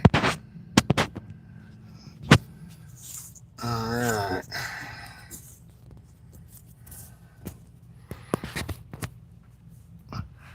Well, now I'm going to have to look at this trip before I get moving here.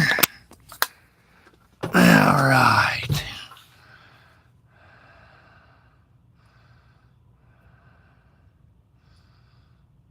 All right. Going to New Hampshire, it looks like. 875 loaded miles. Boy, I got to look at my hours now. What is the 25th? What's today? 22nd, so 23rd, 24th. Should be good. Let's go ahead. Yep, going to New Hampshire after this, looks like, so. All right, let me hit the confirm on this. So the other job I had, I almost never got a pre-plan, like more than an hour before I needed one. So workflow available, confirm. I was hoping to go to the Northwest, not the Northeast, but take whatever I can get at this point. All right. Let me get the text-to-speech going here. Got that. Got this. Still connected there. Volume up. All right, let's hit the road. Let's get out of here. Hope you guys don't mind me eating going down the highway.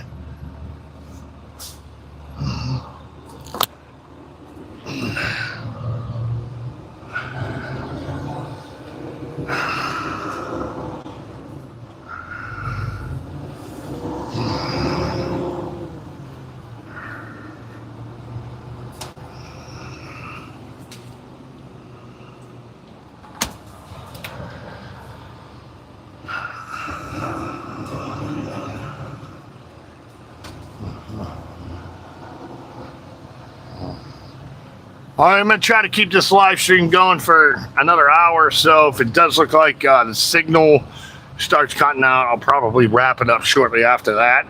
Thanks for sticking around, everyone. Going to get back on the highway here. If you're just joining in, just leaving a fuel stop here. Going to continue on to South Carolina. Turn left.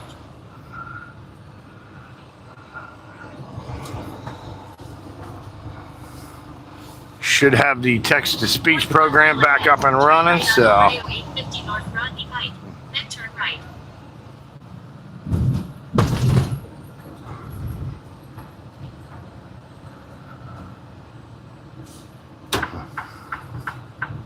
Turn right on Ohio 850 North Rodney Pike, then turn right.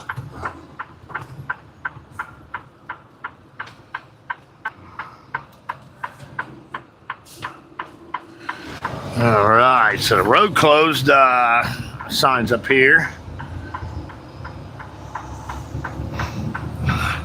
Might be because of the floods. But we're getting back on the highway here anyways. That sign up there, 850 closed, use detour, doesn't say why. It's a half a mile ahead. But we're gonna go this way, so we're good to go.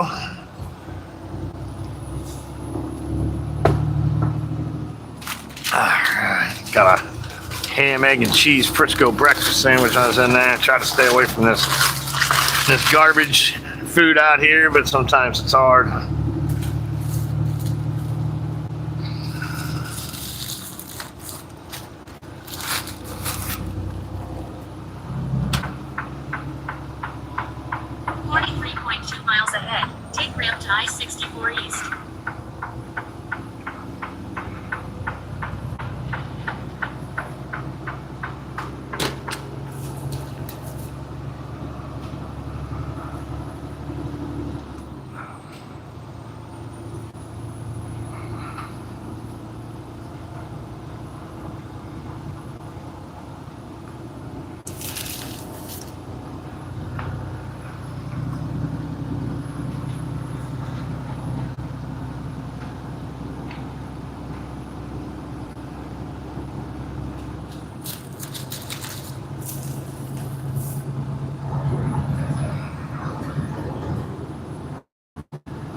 All right, that's a pretty good sandwich. Damn.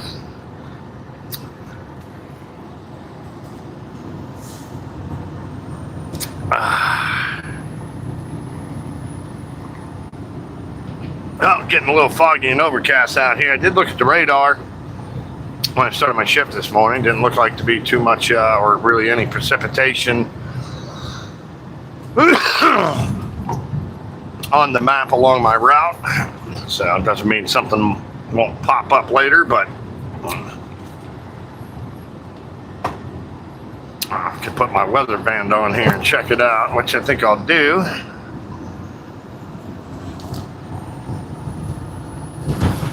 Oh, I can't because I got my text-to-speech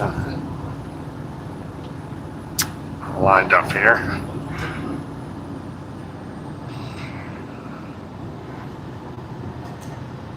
All right, if you're just joining in, my name's Johnny Dangerously. I'm an over-the-road truck driver in the United States.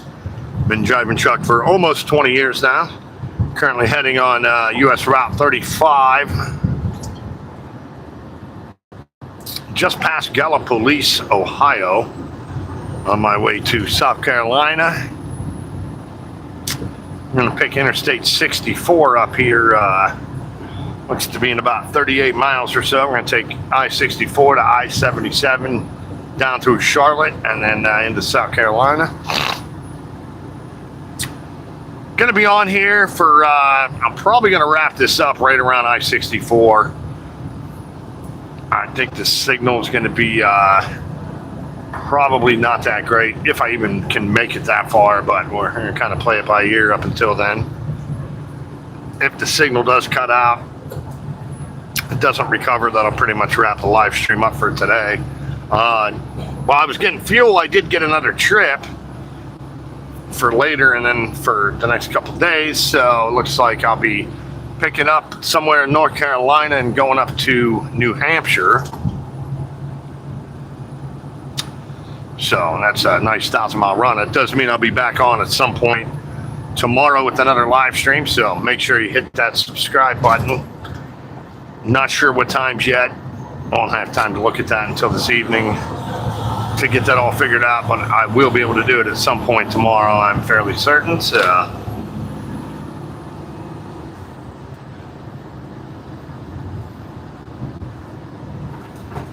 still a little foggy out here.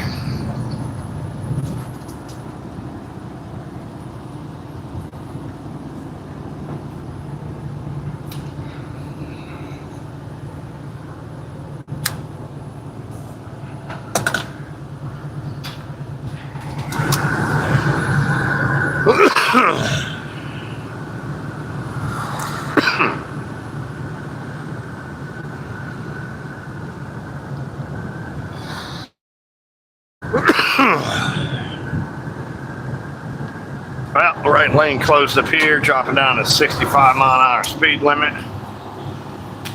I think this is usually an area that's traditionally rough for any cell phone signal, but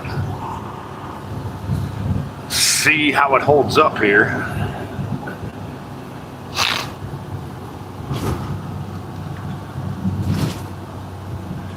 I have a whole lot of cars on my left side, so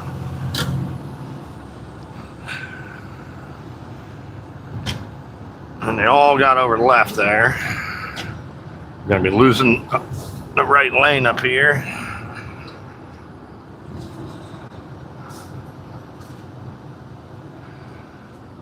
All right, they all stayed left, so go around this bend, get in that left lane.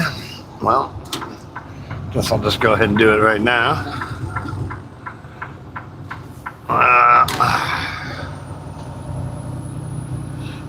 Well, I'm very surprised that car did not go. Thank you, car.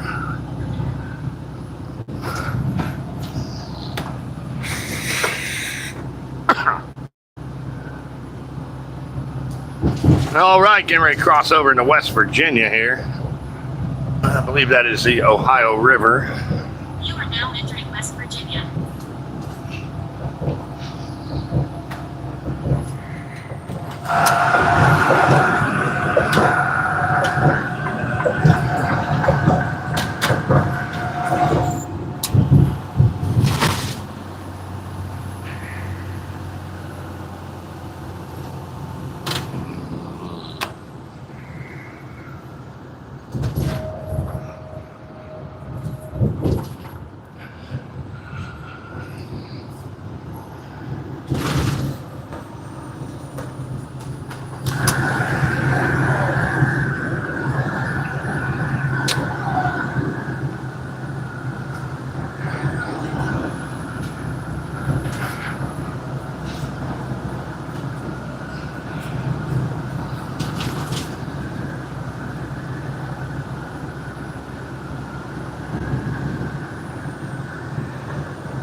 All right, we're now in West Virginia. Gonna ride this down. It's been a year since I've been down on this section, so if I remember right, I think it goes 2 lane for a while, 1 lane each direction. Currently on my way to South Carolina, and then while I was getting fuel, they sent me my next trip. Oh man, that was a horrible bridge. Oh. I'll be going to somewhere in North Carolina to pick up, and then 900 or so miles up to New Hampshire after this trip. So I'll be back on tomorrow with another live stream for at least a couple hours. So if you haven't already, please make sure you hit that subscribe button. I do come on several times a week with live streams, do post a lot of other short videos and long videos as interesting stuff happens out here. Went down to 49 miles an hour pulling this hill here. I weigh about 77,000 pounds total right now.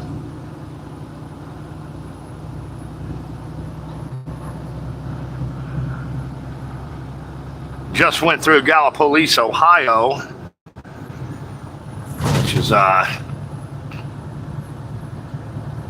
near where I slipped and fell and fractured a vertebrae, my T4 vertebrae, back in 2011. So bringing back memories for sure.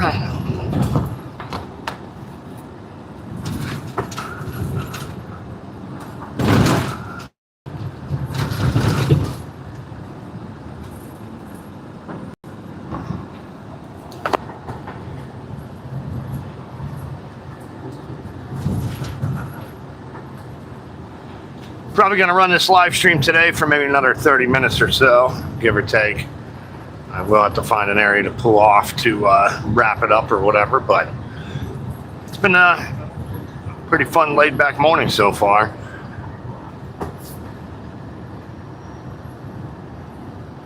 Do have a text to speech program where it verbalizes everyone's comments so I can hear and communicate going down the highway. It plays into my truck speakers, so that's pretty cool.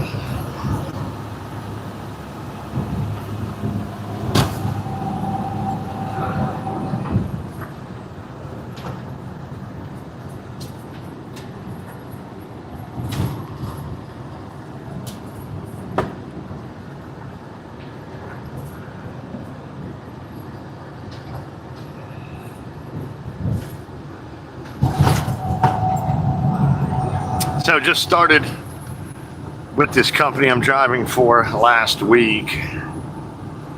I left out last Thursday with the truck, so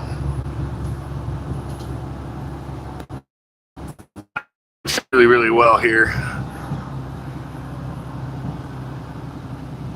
I'm getting paid 11 cents more a mile than I was in my previous job. That is insane difference of pay. Pretty sure as far as over the road driving goes, this is for a company driver, and some of the highest paying miles I've ever driven as a company. About that, $300 a week increase in mileage pay from where I was working last month.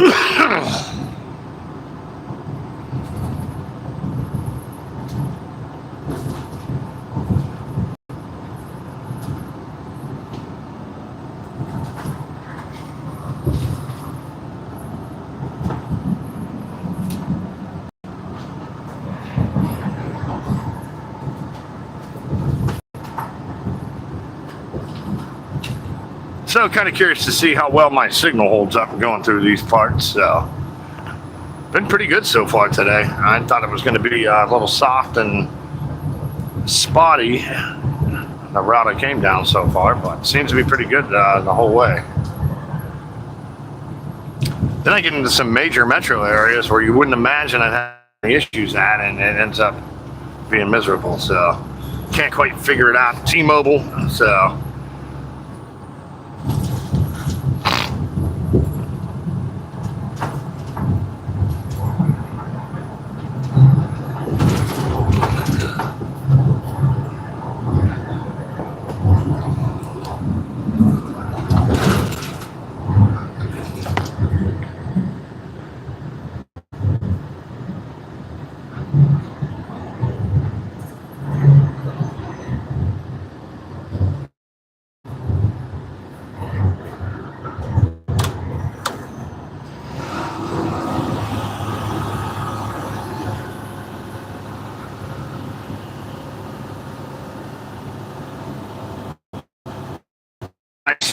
full 20.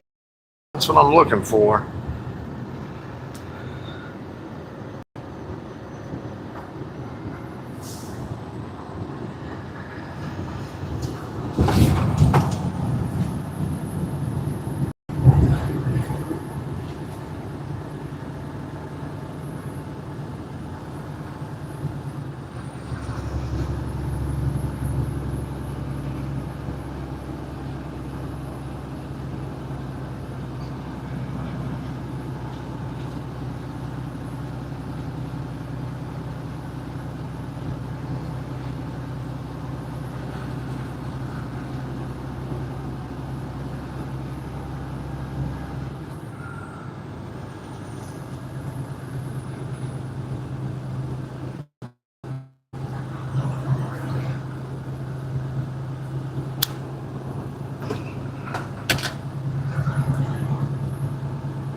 So there's a dip in the road, and they put signs up showing the dip in the road. When they could probably just fix the road. And that's been there for years. I haven't even been on this road in 6 years. So.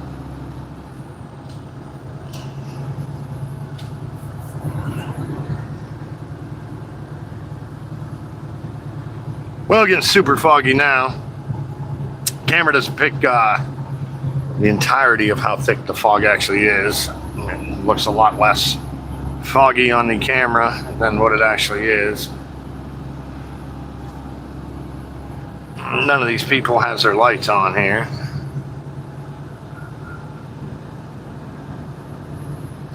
I don't know if he turned his lights on or if that's his brake lights. Well, that was his brake lights. Alright, the car in front of me is not visible to me right now, so you can probably see him on the camera, but I cannot. So there, I can see him a little bit now. Car on the shoulder here.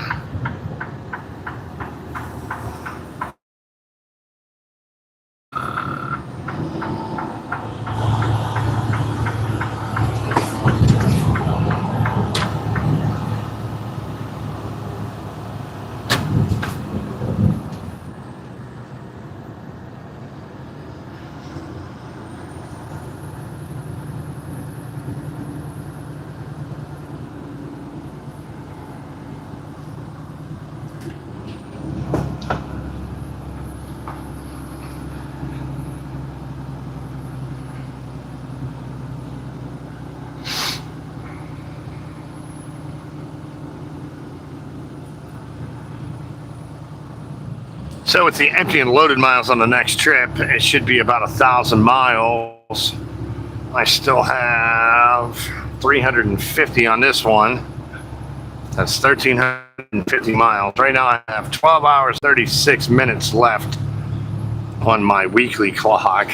I only get an hour and 40 minutes back to work tomorrow and about 5.5 hours back to work on Monday. So what's that? 7 hours, 19 hours.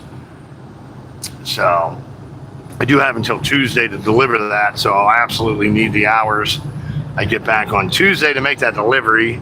I get like 9.5 hours back on Tuesday. I'm only allowed to work in an 8-day period. To reset that 70, I need 34 hours off duty to reset that weekly clock. I usually come to work for 4 to 6 weeks at a time, sometimes longer. The last thing I really want to do when I'm out here working is take days off and do that 34-hour restart.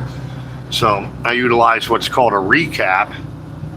So as long as I still have at least a minute left on my 70-hour weekly clock after that eighth day, on day 9, I get the hours back that I worked 8 days ago, and it's called a recap. So I usually run that recap. So far this year, earlier this year, I ran the recap, worked 45 days in a row before I ended up doing a restart. So I ended up getting jammed up at a receiver that cost me a lot of time that I shouldn't have on that 45th day. I was basically forced into doing a restart, or I would have kept it going. So that's 6.5 weeks in a row, driving at least some hours every single day for that time. And it sounds like a lot, but I mean, really, I can only burn 8.5 hours a day if I want to work that recap. So when I'm in the dock getting unloaded, live loaded, live unloaded, I do go, hang out in the sleeper berth, so I can turn my logs off and save those hours. So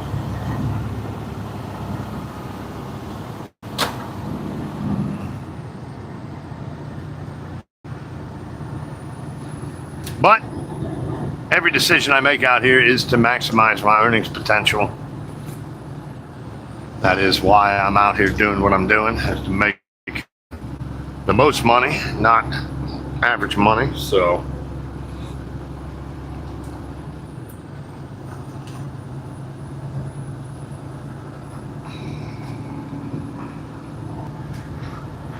currently on Route 35 heading east/south. 15 miles away from Interstate 64. We're going to get on that, join up with Interstate 77, and then stay on 77 down through Charlotte, North Carolina, on my way to South Carolina for delivery this afternoon. Just stopped and got fuel, so I'm good on fuel till at least tomorrow at some point. Do not have that big of fuel tanks on this truck. I'm a little disappointed in that. 2 80-gallon tanks, so it's only 160 gallons. The last truck I had at the previous company was 2 120-gallon tanks. So usually I get 2 100-gallon tanks, but not on this truck. So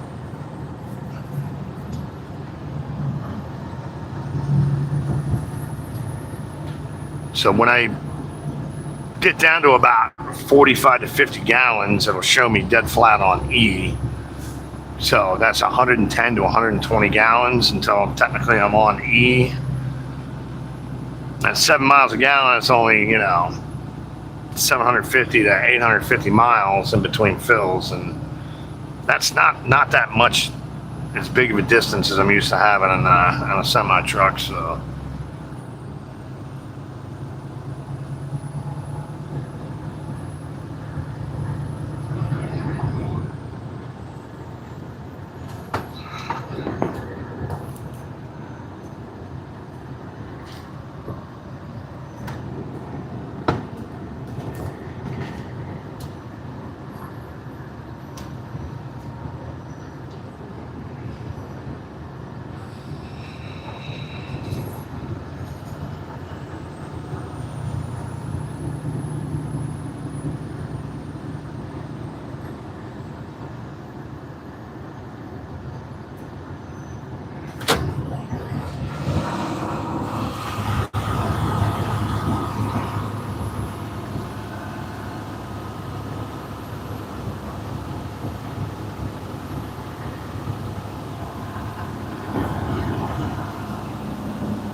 Alright, looks like we got a little pickup truck on the shoulder here. Go ahead and change lanes.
These roads are knocking everything around in my truck.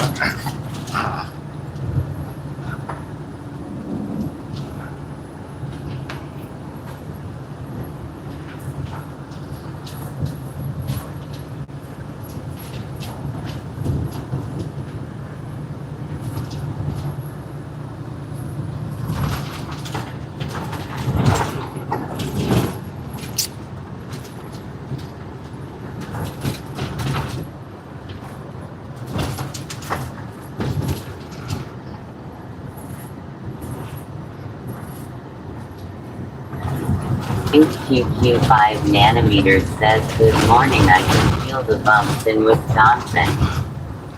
Good morning, good morning. Yeah. Oh, man. This road turned a little bit rough here. Long overdue for resurfacing. I think we got some nicer pavement in 2 seconds here, so. Oh. Phew. I just took a year off my driving career, I think.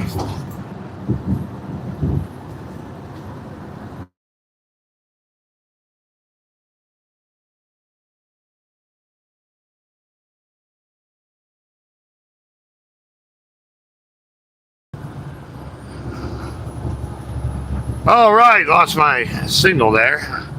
I think the roads were so bad, it just knocked the signal right out of my phone. That's pretty much the first issues I've had with the signal so far today, which is a bit surprising. I've been in some extremely rural areas today, so. But I'm hoping it hangs in a little bit longer. I'd like to get around Charleston here with you guys with me, so hopefully it'll hang on. Should be to the interstate in 6 miles here or so, and hopefully the signal will get a little better. I'm going to be wrapping this live stream up probably the first rest area we hit on the interstate, so I will be back on tomorrow at some point, not entirely sure yet. If you hit that subscribe button, it should give you an alert when I do come back on. I'll be delivering to South Carolina this afternoon. Got to go over to North Carolina somewhere, pick up my next one, and I'll be taking that up to New Hampshire. So with a little bit of luck, I'll be able to do a live stream tomorrow and Monday.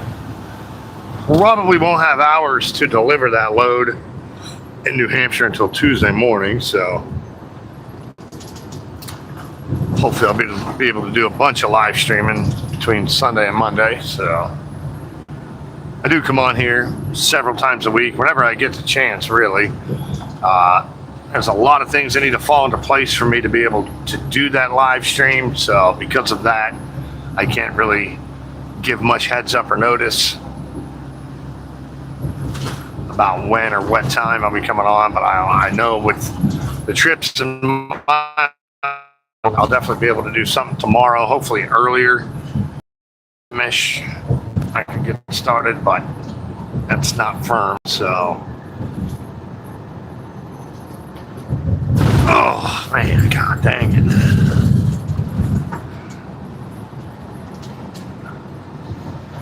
Currently in a 2025 Freightliner Cascadia truck, and this thing handles worse than the 2023 I just got out of last month. Don't have an air ride suspension on my trailer, so I think that's why I'm taking these bumps a lot harder than I used to. And the company I work for seems to use the cheapest versions of whatever equipment they have, so.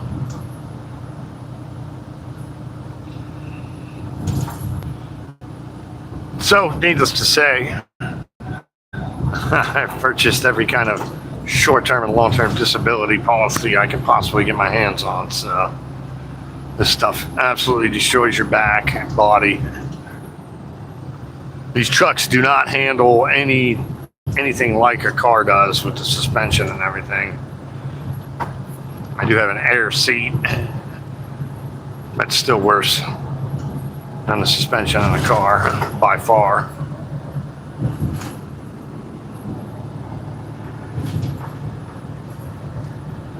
Three miles from Interstate 64 right now.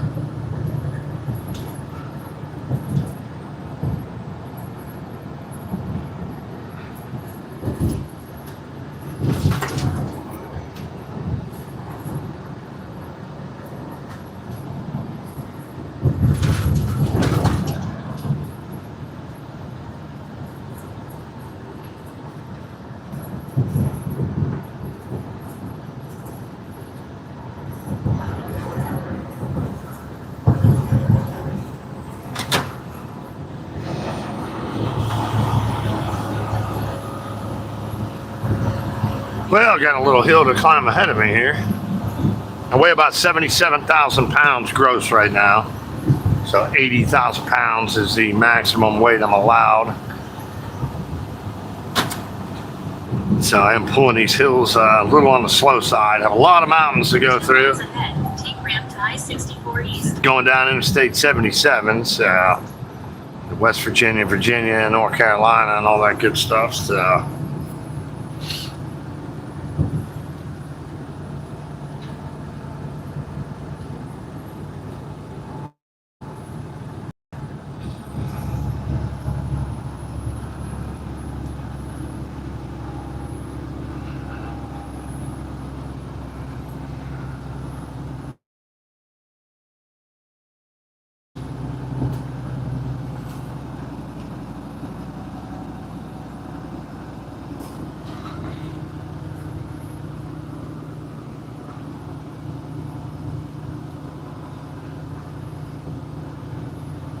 Down to 50 miles an hour right now.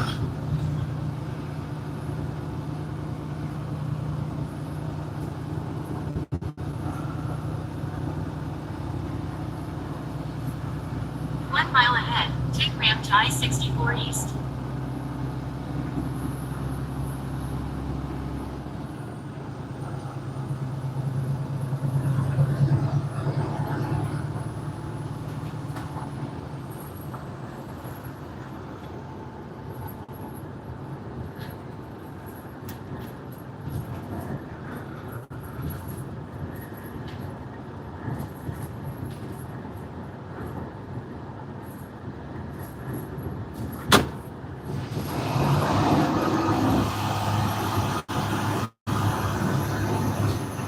Ooh, I'm turning here. That's not good. 0.3 miles ahead. Take 54 east.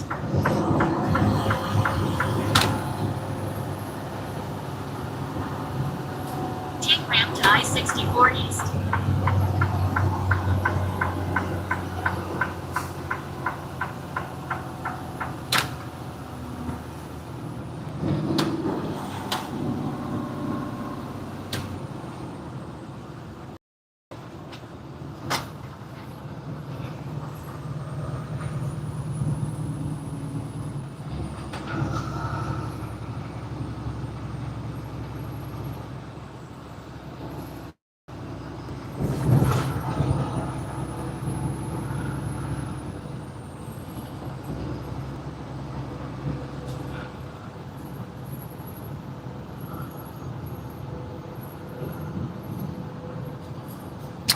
So I'm going to wrap this live stream up either at the first rest area or when we pick it up as a toll road here. Relatively certain I'm going to lose my signal through there. I'm actually going to run an unlisted live when I go through there just to do a signal test on it when I do go through that area. So definitely want to thank everyone for joining in and checking out my live stream. Thanks for all your comments and questions and all that good stuff. I will definitely be back on here sometime tomorrow. It's possible I could have another 15 or 20 minutes left on today's live stream, but I just wanted to give some shout outs there to y'all for checking it out. So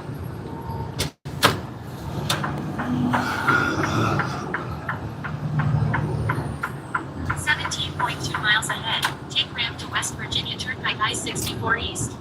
Yep, so that'll be the toll booth. So probably run it up until there. That's where I'll wrap the live stream up after today. If you haven't already, please make sure you hit that subscribe button. Like I said, I'll be back on at some point tomorrow for a couple hours. And then probably again on Monday for a couple hours. So I do come on several times during the week. Pretty much whenever I can. I kind of have to keep customers, deliveries, and pickups kind of off of the live stream. I can't give up any proprietary information and stuff that Frank QQ could get me in trouble. Says I like traveling the world and I live in my couch. Yeah, it's awesome, man. Technology is so crazy. You know, you can see everything without going out your front door. So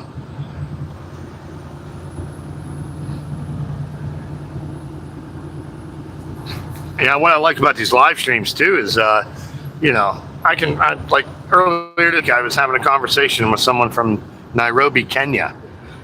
You know, I mean, it's just awesome getting to meet and chat with people that never in a million years I would ever have gotten to chat with before. So I'm a social butterfly, even though I'm pretty solitary in the truck. So for the most part, so I could be, with technology, I could be extroverted while introverted. So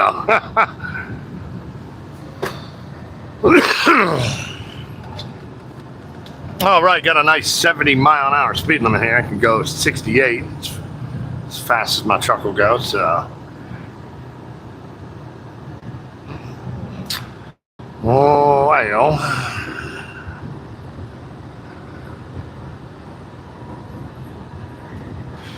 I have not been on the West Virginia Turnpike in years, probably at least 6 years. So curious to see if they got rid of their cash booths or if you still got to stop at the toll plaza there. So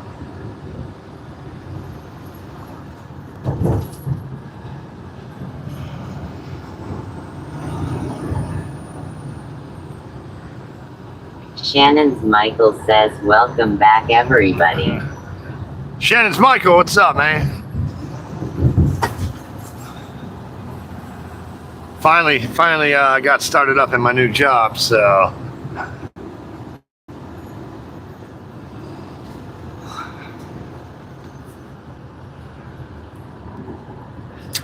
but I am towards the end of this live stream, though. Just to give you a heads up. I'm probably going to be wrapping it up in less than 15 minutes here for the day. I'll be back on tomorrow. I'm hoping to do it probably around the same time. Come on around 7 or 8 a.m. Not 100%. solid on that, but I will be on at some point tomorrow, and then probably again on Monday as well. What new jobs? Well, it's an over-the-road, cross-country, all 48 states I'll run on this one. So I'm currently in West Virginia right now, on my way to South Carolina. When I'm done with this, I got to go to North Carolina, pick up a load going up to New Hampshire. So eventually I'll make it out west.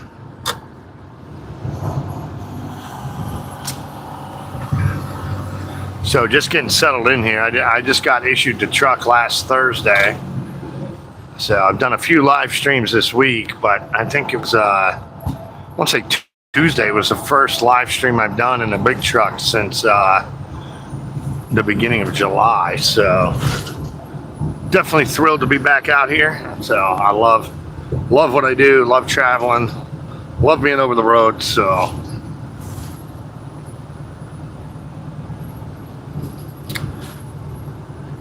when I wrap this live stream up, I'm going to do an unlisted private live stream just to see what the signal is like going through this stretch.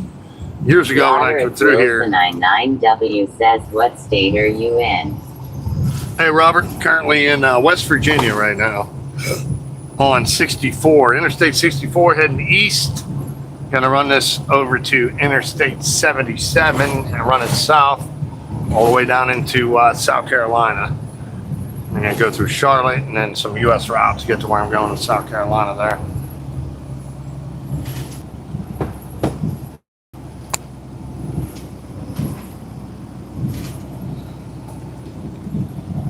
Like I said, I am going to be wrapped live stream up probably in about 11 or 12 miles or so, right around when we get on the West Virginia Turnpike here. I'm pretty sure I'm not going to have a signal through there, so I'm going to wrap this up. Run a test down through there just to see what the situation is. Rick Norman 85N says, good morning, John. Morning, Rick. How you doing, buddy?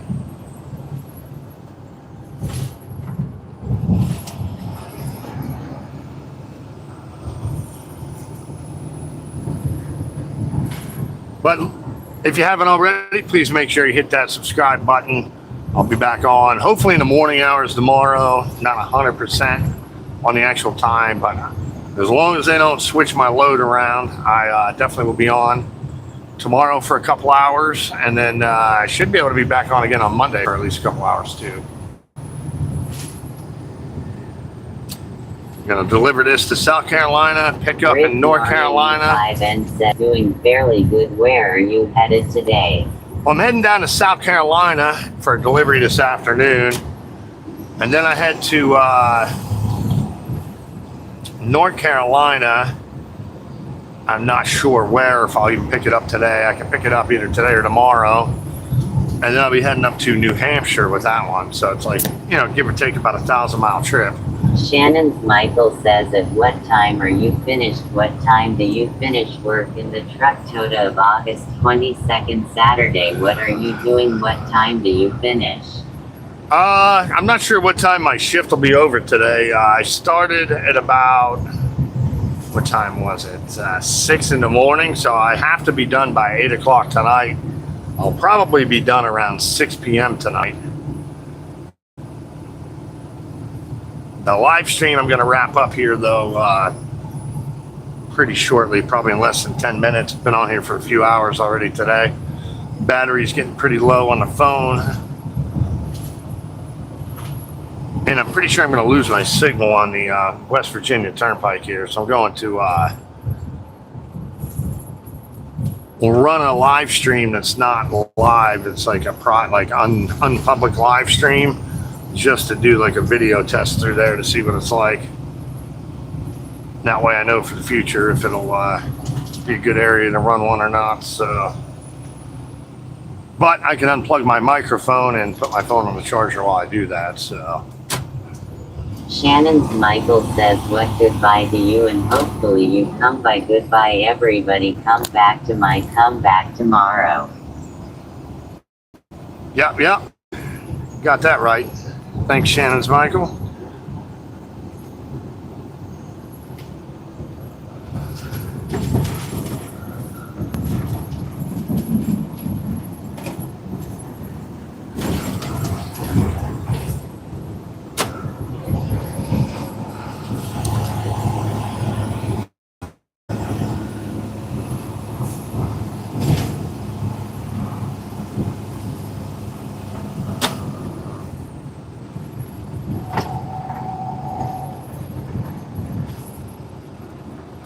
actually pretty impressed. I've had a signal for most of the way down here today.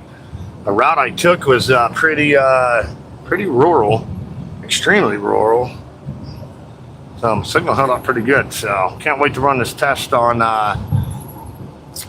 the West Virginia Turnpike here to see how it manages. Radio check. Shannon, it's working, driver. Says you can go now. Goodbye. You can get off your YouTube channel now. You can fit it early today.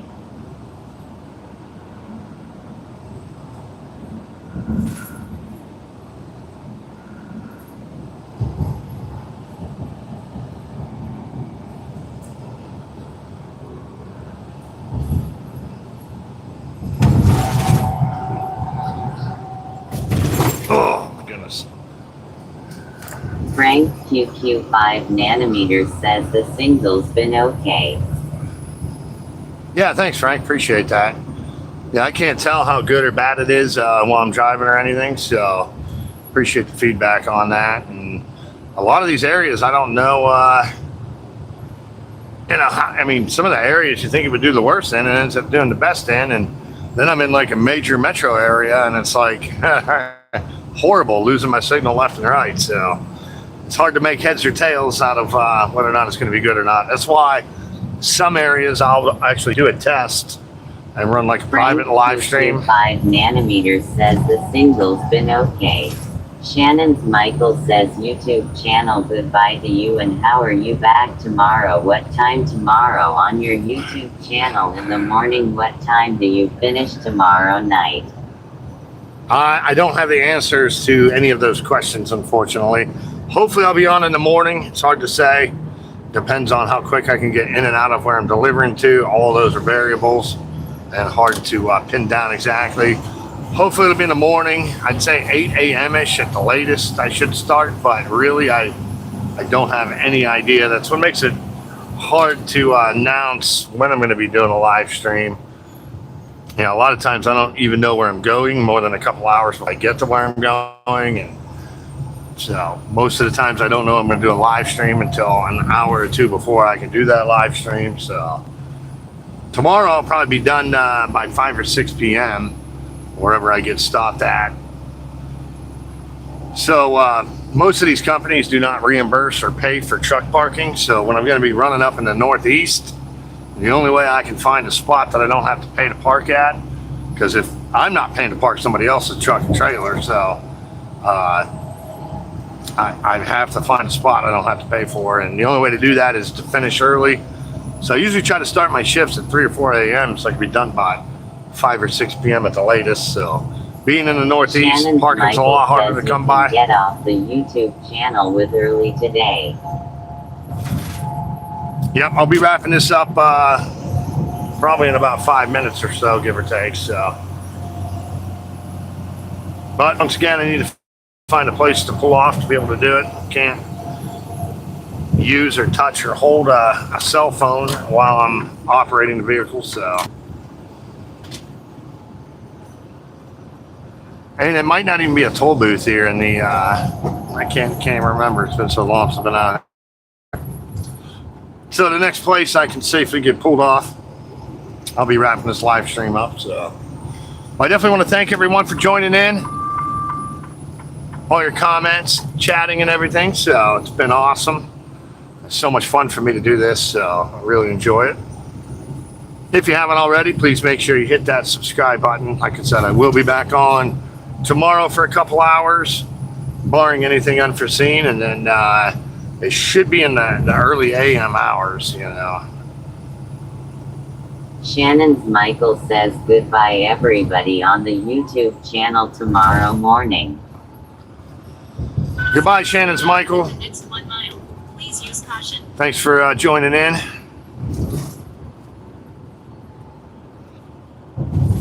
All right, got a lower speed limit through here. Oh, geez, 50 mile an hour construction zone. Wah, wah, wah.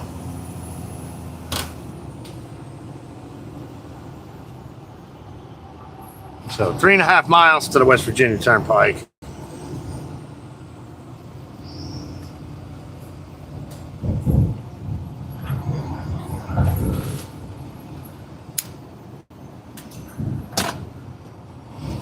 Ooh, lots of brake lights here. Uh-oh, coming to a stop. What is going on here? Shannon's Michael said hi. Hi. Again. All right, imagine this is a construction delay here.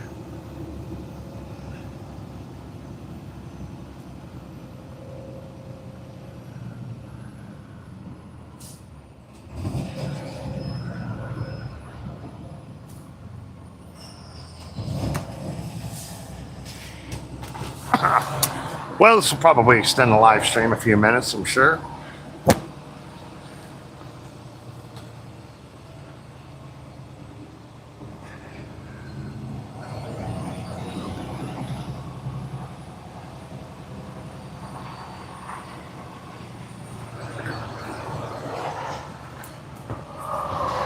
Shannon's Michael says YouTube channel is working good. You don't need to fix your YouTube channel. It's working good. Thank you. Yeah, my battery is getting extremely low, though, so I'm going to have to wrap it up. I can't have it on a charger while I'm streaming because I have my microphone plugged into the USB-C port. And if I don't run the microphone, the background noise is intolerable, so...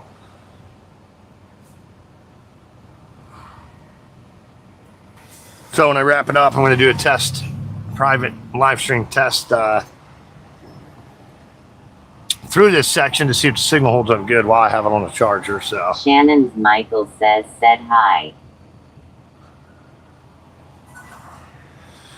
All right, so I imagine we're going to lose this right lane here if this truck is wanting to go left. I'm not... Let's see. Look at the map and see how much... I do have active traffic on my navigation.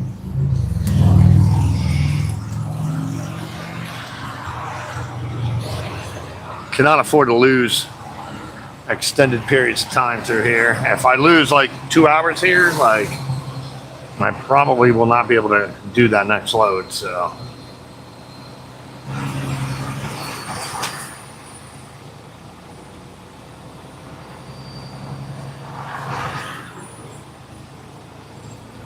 That would suck to turn back in a 1,000-mile trip.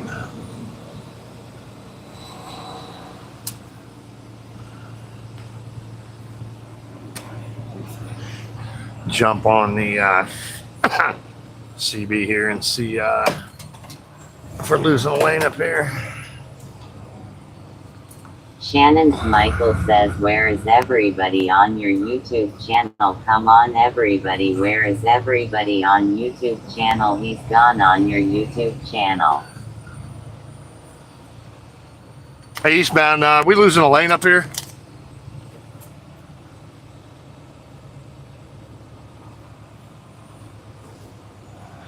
Well, apparently nobody's got a radio nearby.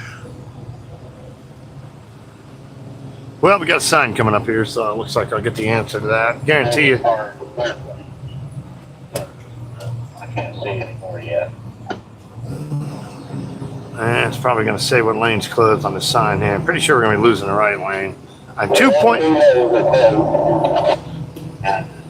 Wow, the left 2 lanes are closed. What a nightmare. Unbelievable. Some podunky shit with this.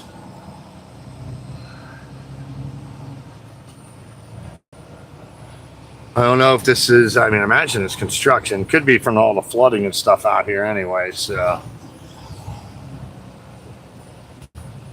Oh, come on, people. I can't lose this time. It's bad enough I got to drive to Virginia later. Man, that route out there gets busy. Left 2 lanes closed 3/4 of a mile. So we're not even close to where these lanes are going to end, and we're already jammed up this far behind. What a bunch of bullshit.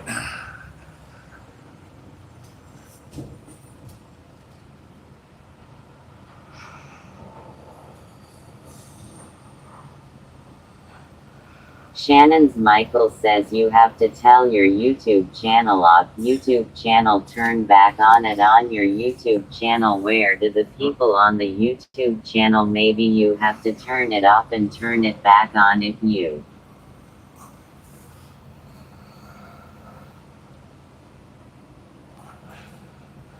Completely dead stopped here. This is probably going to take 20 freaking minutes to get through. What a cluster F.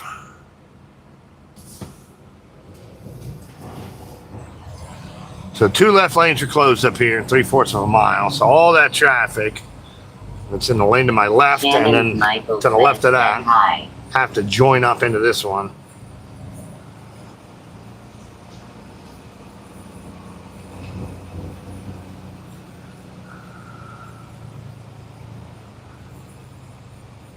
Oh my goodness. So disappointing here.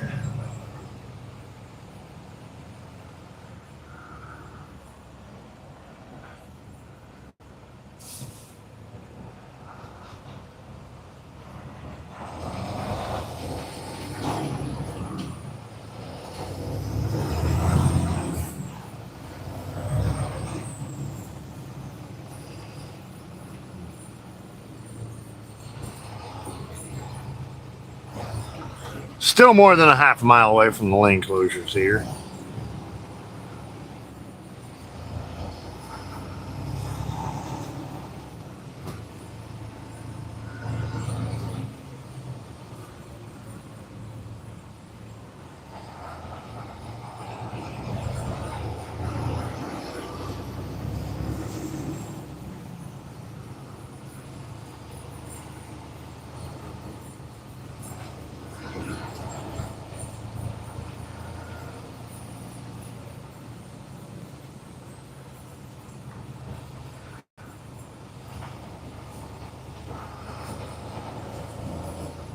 And there's a cop in that far left lane. So I don't know if we have an accident down here with construction or if this is maybe because of flooding.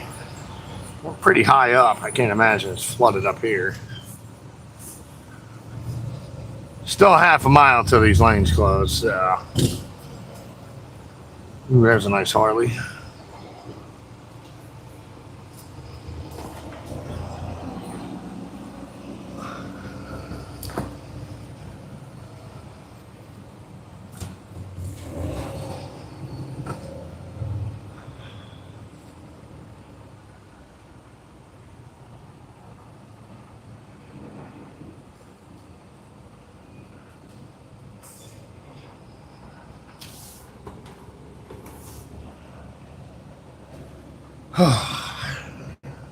What a mess. What a freaking mess. Thanks, Charleston. Thanks for nothing.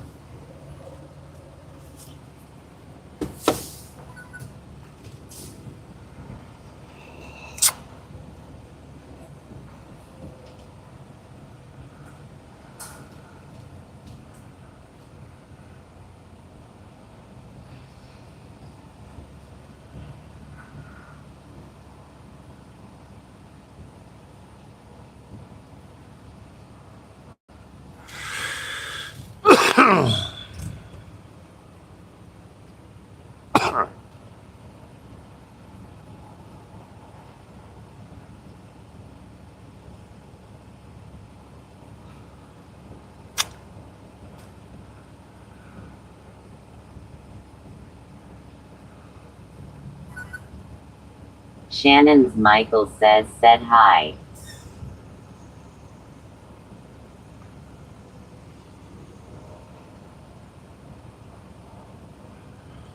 Now, of course, you got all these cars going around in that third left lane trying to jump the pile, causing all of us to have to wait even longer.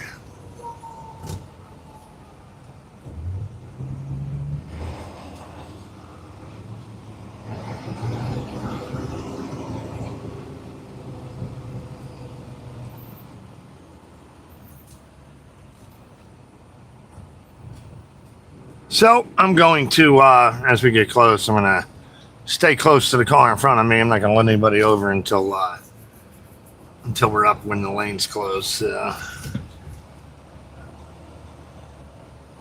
Cannot afford to lose any more time than necessary. Can't even afford to lose the necessary time here.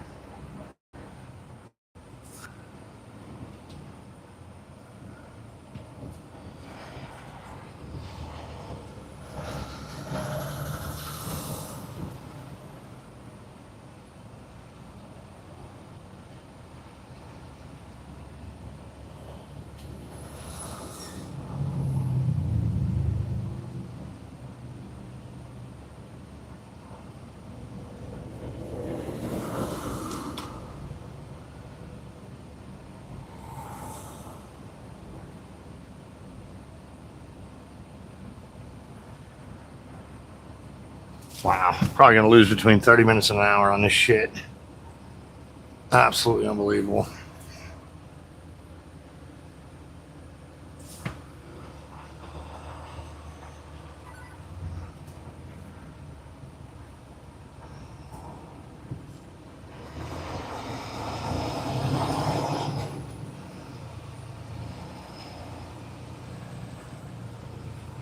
Speed limit's 50 through here. Might as well be 3.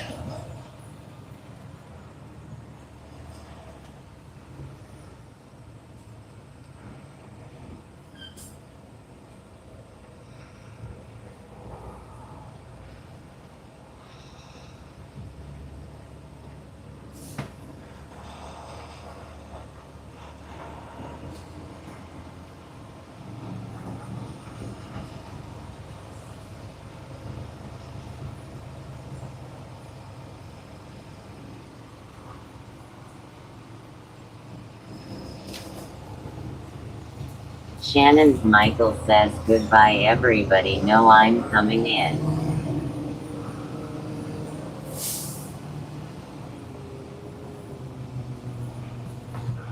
Well, if you're nearby, I would definitely avoid the Charleston area on I-64 here today. Unless you want to lose half your day stuck in this shit of a mess.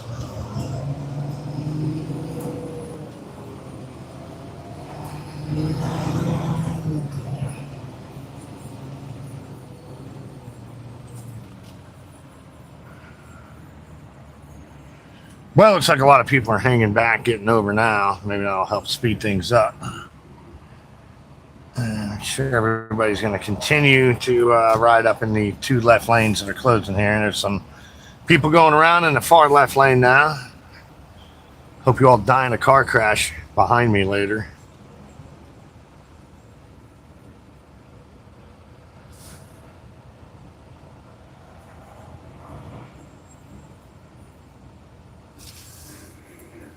Oh, yeah. Mamma mia. Shannon's Michael says I think everybody is in bed, that's why everybody not on your YouTube channel. I say goodbye to everybody on your YouTube channel, coming back not tomorrow, the people. Yeah, I think everybody's in front of me in their cars. That's why they're not on the YouTube channel right now. And got the whole entire world trying to merge over with these lane closures right now.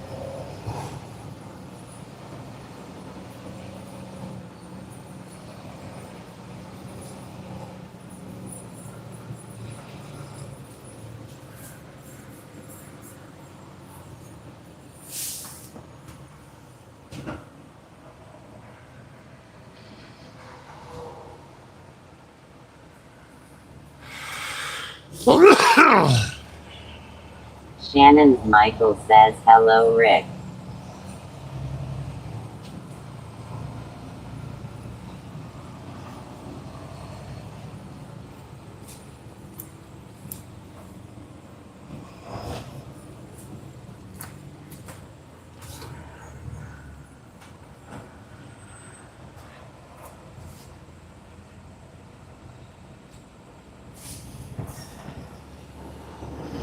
Shannon's Michael said hi.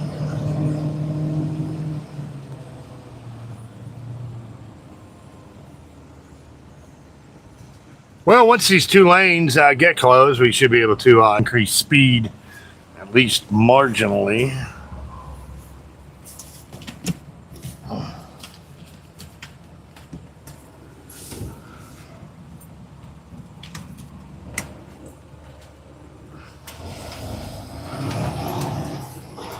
Miles ahead, take ramp to West Virginia Turnpike I-64 East.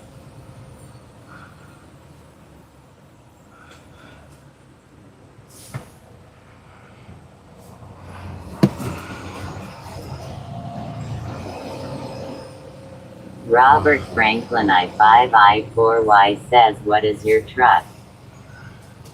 Hey, Robert. I'm in a 2025 Freightliner Cascadia.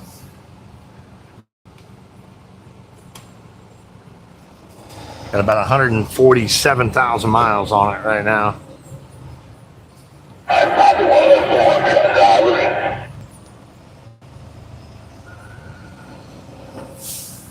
All right. Let's see what's going on up here. I don't know if it's construction. I mean, it should be construction, but it could be a crash or something, I suppose. Or maybe they got a bridge shut here. I don't know. Shannon's Michael says now people would come in back on your YouTube channel today. Yeah, it was, going to be wrapping it up here as soon as we get around the bend here. Robert Franklin I5I4Y says that is a good truck. Yeah, it's not too bad. It's the definitely the cheapest version of it. I have no air suspension gauge in here, no handbrake for the trailer. Well, here comes the lane closures. And absolutely screw everybody who keeps coming around. I mean, Shannon's Michael says, are you driving a garbage truck? Nope. I got a sleeper berth truck with a 53-foot dry van trailer. Yeah, I'm not letting anybody in. You guys can all go after yourselves. And they should have got over back there.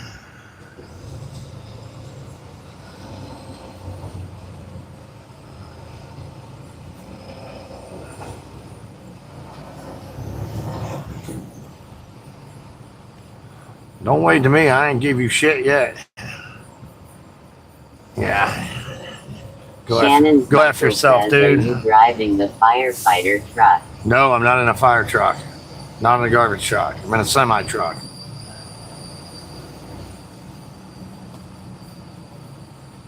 Yep.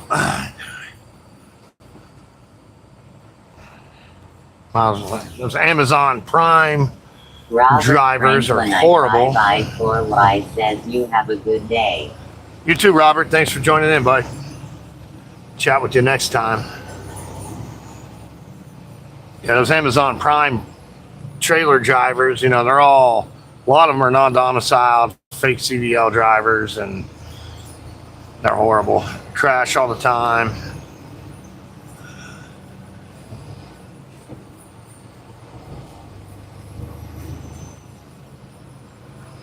Yeah, I just lost 30 minutes here. All these people want to come up around and then jump in front of me.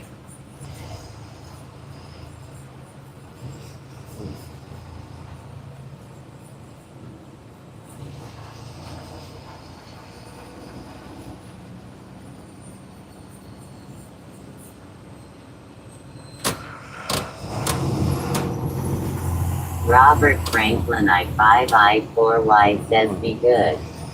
I'll try, buddy. I'll try. These people are making it hard, though.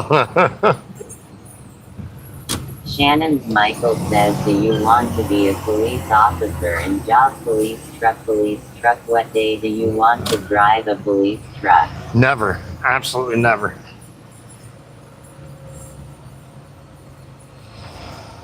See, that's his car in front of me, and then he's going to let everybody else in front of him.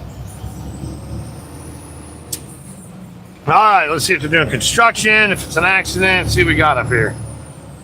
Got to be construction. See, 2 lanes closed. Now we're moving again. It was all those people coming up around, jamming everything up here.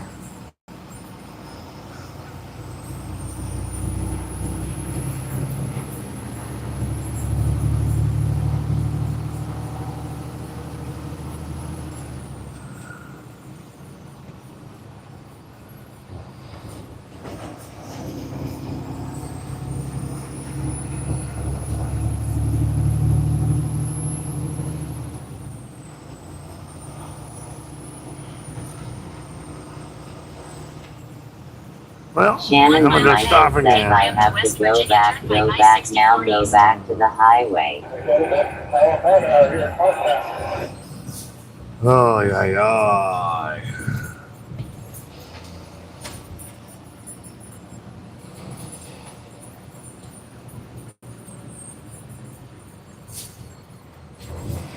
Well, yeah, we're redoing all those roads there. Getting jammed up from this on-ramp to the right here again. Looks like a quarter mile this construction will be over. All that for this little stretch. Nightmare. Ugh.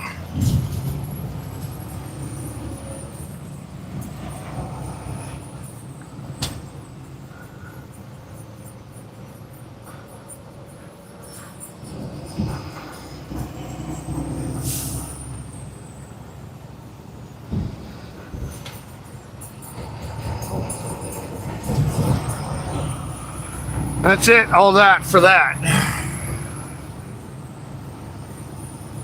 Oh, I was having such a great day before that.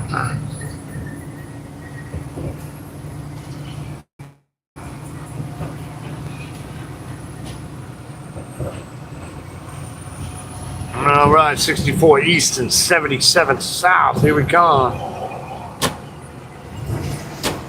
0.3 miles ahead. Take ramp to West Virginia Turnpike I-64 East.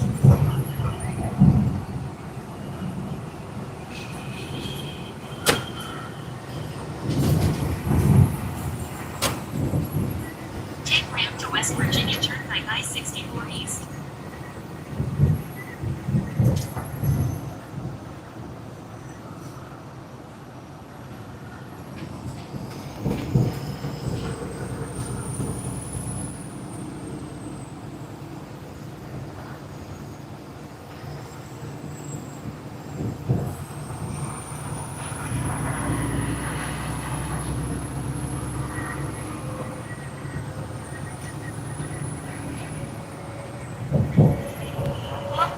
Miles ahead. Use the left 2 lanes to stay on I-64 East West Virginia Turnpike.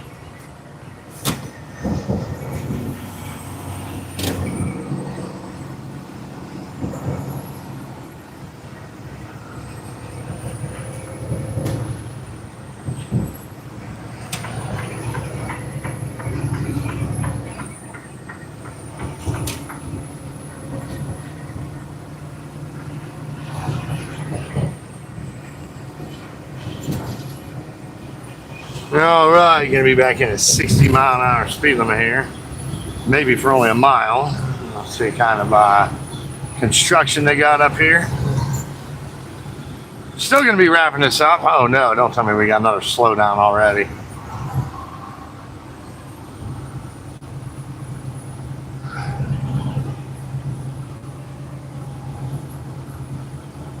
Yep, 50-mile-an-hour speed limit again.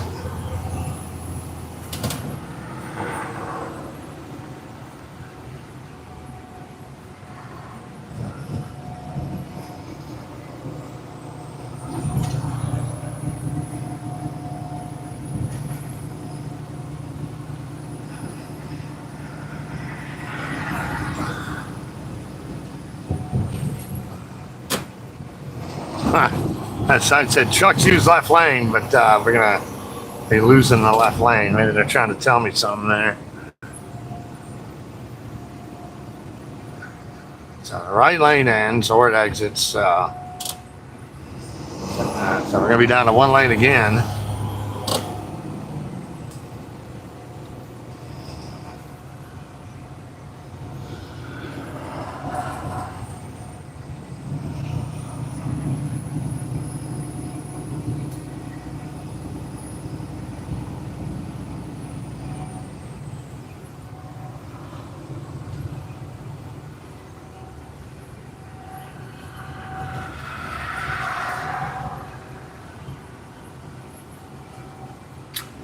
So I think the turnpike booths are in about 2.5 miles here.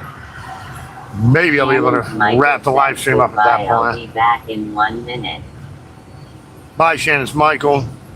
We'll be wrapping this up here momentarily as well. So if I wrap up before you get back, I'll hopefully chat with you more tomorrow.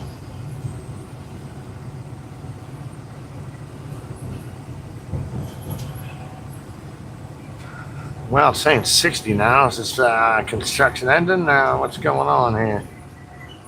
I don't think it's ending. I don't think it's a 60-mile-an-hour speed limit either. I think they got that lane closed for the work they're doing up top on the westbound side. All right, here we go. 60 miles an hour. Here we go. Yes. Shannon's Michael says, what I got to go now, so I'll be back in a while. I'll be back tomorrow to see you tomorrow, 1 minute. Sounds good, buddy. Appreciate you, man.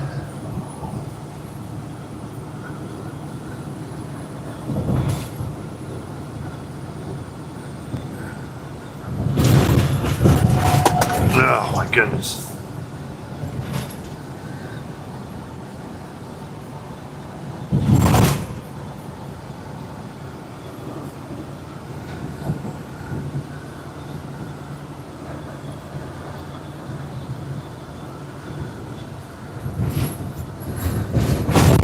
Oh my gosh, man. Miserable bumps here. Dang it. Use the left 2 lanes to stay on I-64 East West Virginia Turnpike.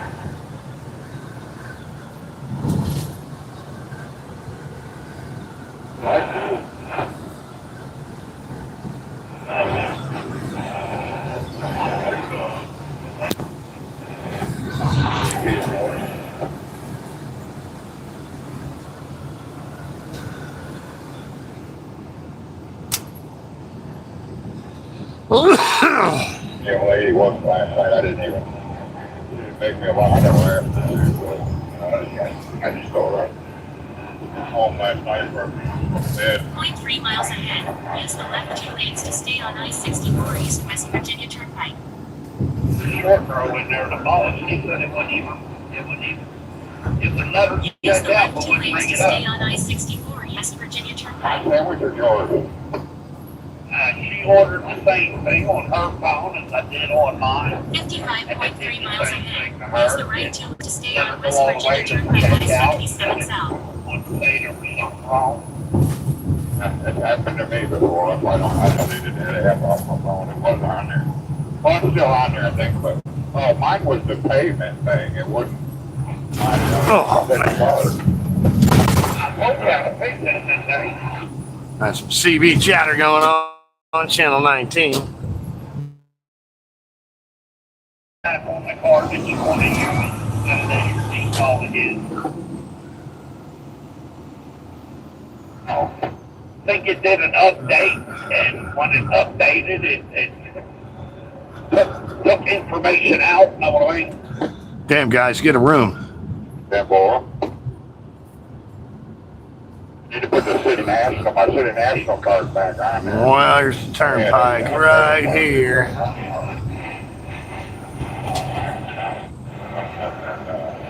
I 54 miles till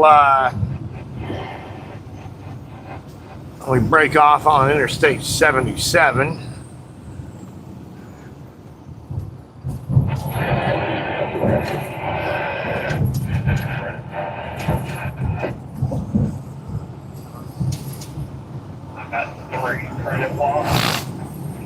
All right, I'm gonna turn this radio down. Oh my gosh, can't take any more of that.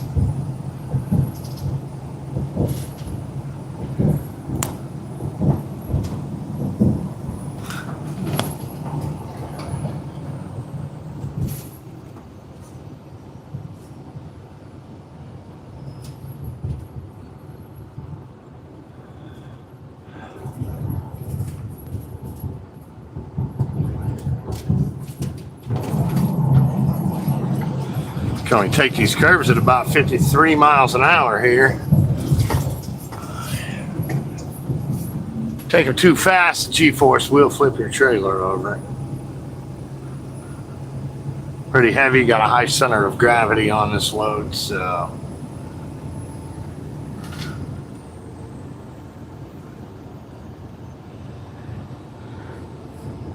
Still going to be wrapping this live stream up at some point here soon. My battery's got to be ridiculously low right now. If I lose that battery before I get this saved over, I won't be able to make it public after it ends. So.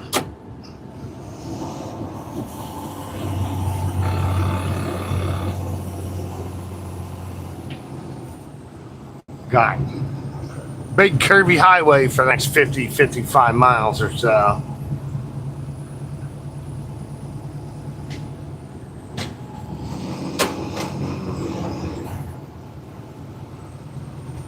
$70-mile-an-hour speed limit coming up though. Yeehaw.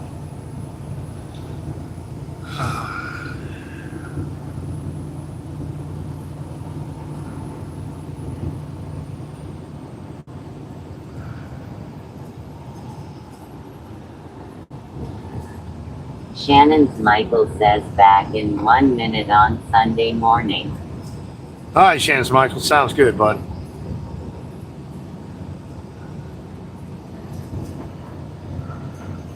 Some beautiful scenic views out this way, out this route. So when I end this live stream, I'm going to run a private stream to just test my signal through here. If it ends up being pretty good, I'll set that to public after the fact, but probably isn't going to be any audio with it. Have some phone calls I do need to make, so I'll be muted for the most part, but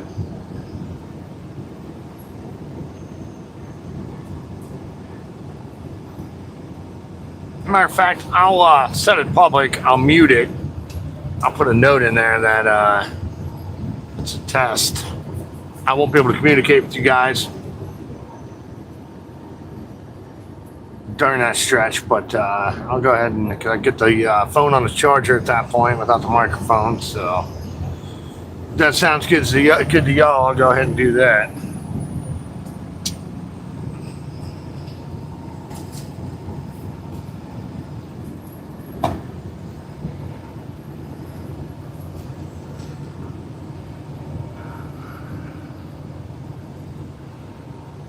So as soon as I find an area to pull off, I will be wrapping this live stream up for the day. I want to thank everyone for joining in. Thank you for all your comments. It's been so much fun chatting with all y'all this morning. I will be back on tomorrow at some point. Looks like because of that backup and everything and my low recap hours, I will only have 5 or 6 hours I can legally work tomorrow. So probably be 8 a.m.-ish, give or take. That could change. Could be sooner, could be later. Just got to play that by ear. If you haven't already, please make sure you hit that subscribe button. Here several times a week, as much as I can, really. Hanging out with y'all, so.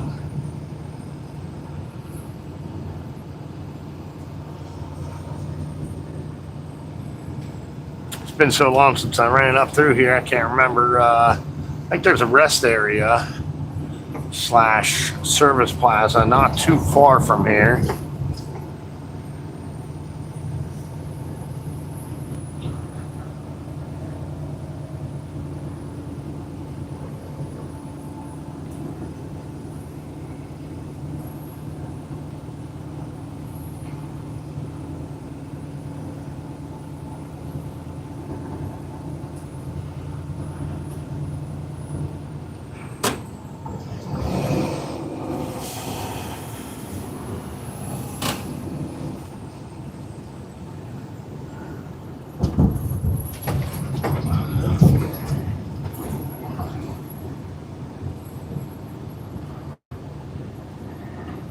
Probably should have got off that exit so I could have wrapped this up, but my battery has got to be crazy low right now. That's the big hold up with that. If it goes dead before I save this over, it'll be lost to the cosmos forever. I won't be able to add this to my collection of live streams to set public after the fact, so.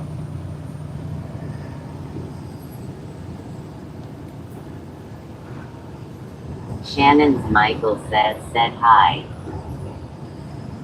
Hello again.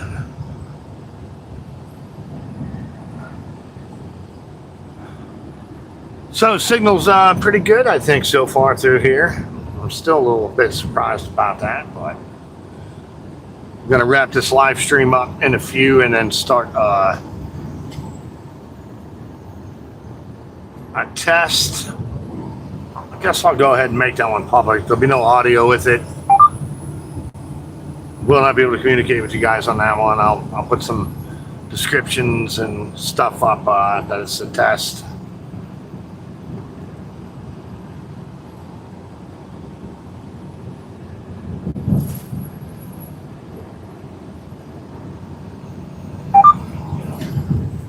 Alright, why are you going so slow there, buddy? Alright, I'm past this guy now.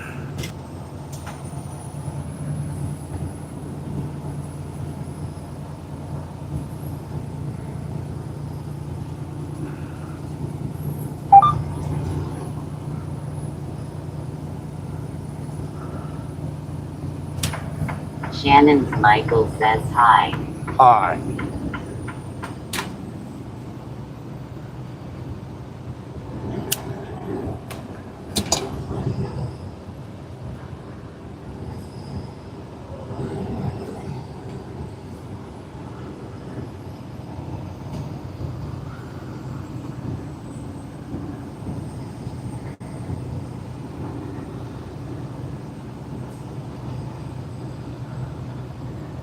Man, that was a dude driving that car. I thought for sure that was a woman. Dude drives like a lady.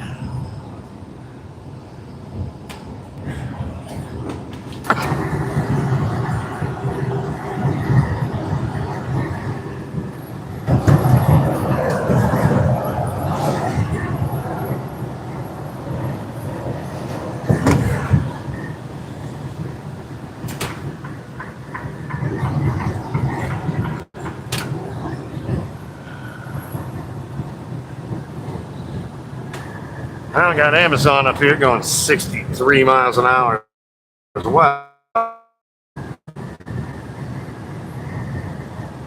60 now. All right, let's get on over.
All right.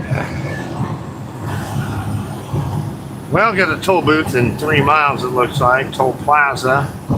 I was hoping maybe in the 6 years I haven't run out this way. 2 miles is the way, not 3. I was hoping they had put some fast lanes in for this. Does not look like that's the case. Oh, yeah, lanes marked. No, okay. Apparently you can still pay cash here. Most toll booths up on the Indiana Tollway, Ohio Turnpike, you don't even have to stop anymore. They just got, the big scanners like Illinois does.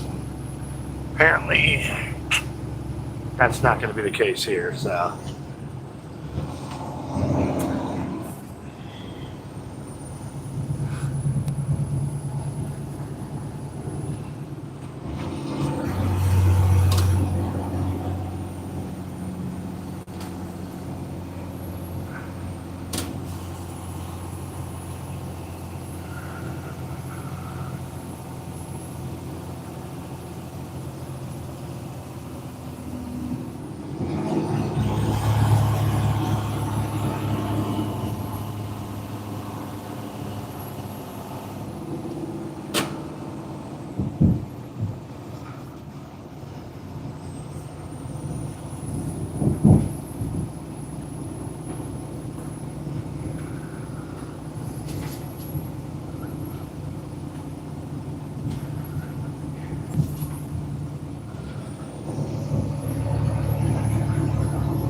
Yes, I am just going to run that private, the test I run through here after in the live stream. I don't want to confuse everyone and have people think I'm ignoring them.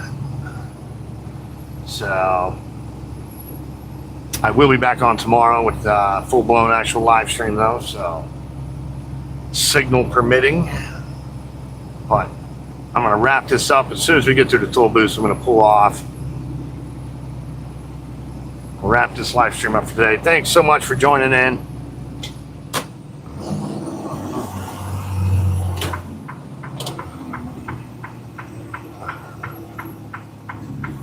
You know what? I'm going to pull off. Well, there's no parking right there.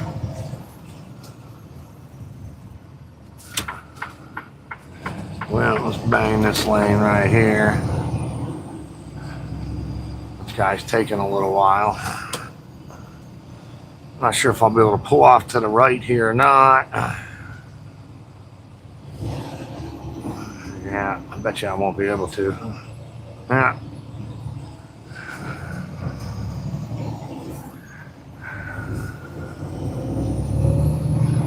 Dang it, dang it, dang it. I'm never going to be able to end this live stream, apparently.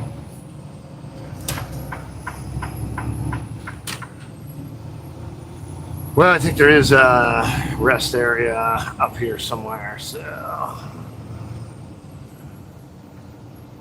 Got some curvy road on this section here, so. Guess we'll just do that signal test right now.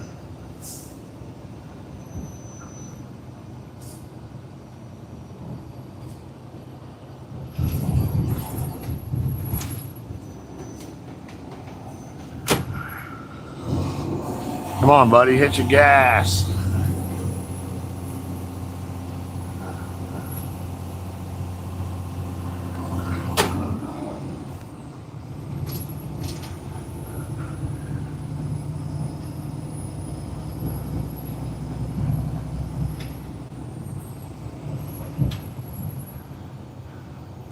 I don't know what this guy in his truck is doing. Driving like a piece of shit, bro. Move your ass.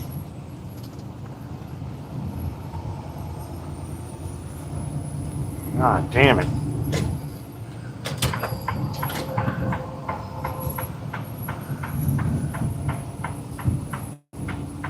White knuckle motherfucker here. Scaredy cat. Dad, come into my lane. Fuck you doing, dumb fuck? You fucking dumb fuck. Sorry. Alright. Well, we're gonna give him a face full of trailer right now. Couldn't grab my air brake quick enough, or my air horn quick enough on that, so I have a city horn as well.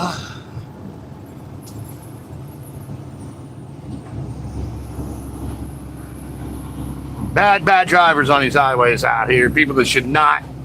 And that guy's driving, you know, for work too, and somehow he's still able to find a job. Worthless POSs, let me tell you.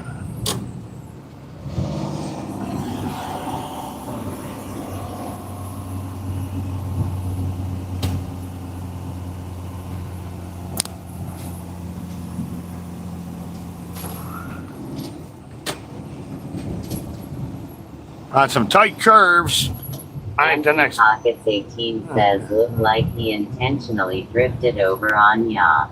Yeah, it seemed that way at first, but when I looked over, which you guys weren't able to see that, looks like he was messing around with his navigation or playing around with his phone or something. So, I mean, it's just insult to injury there. Injury to insult, insult to injury, however you say that. With him driving like 20 miles under the speed limit there. I mean, just full-blown idiot. It's amazing how many people are driving out here that have no business driving anything, and they're driving a truck for work and stuff. So it had Florida license plates on it. So I thought it was a non-domicile, illegal, fake CDL driver at first, but I don't think that was the case. Empty Pockets 18 says I agree, trucker. Well, yeah, it's people like that to make me lose my mind, and I'm surprised my windshield's not cracked from me cussing and swearing so much at it. So can't believe I did grab the air horn and hit the city horn instead. It's a little embarrassing. I would have liked to have lit him up with the big old air horn. If for some reason he catches up to me and passes me, I'm going to hit him with the air horn and the middle finger. So I hold a grudge. What can I say? Empty Pockets 18 says lol.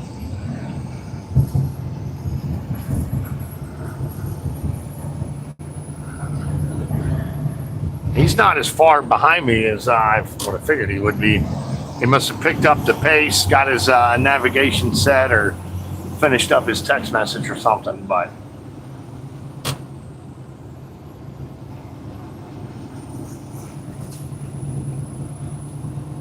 so I think there is a service plaza or rest area coming up at some point here. I've been trying to wrap this live stream up for, geez, the better part of an hour now. Ran into that traffic jam back there on 64 East, lost 20 to 30 minutes in that backup.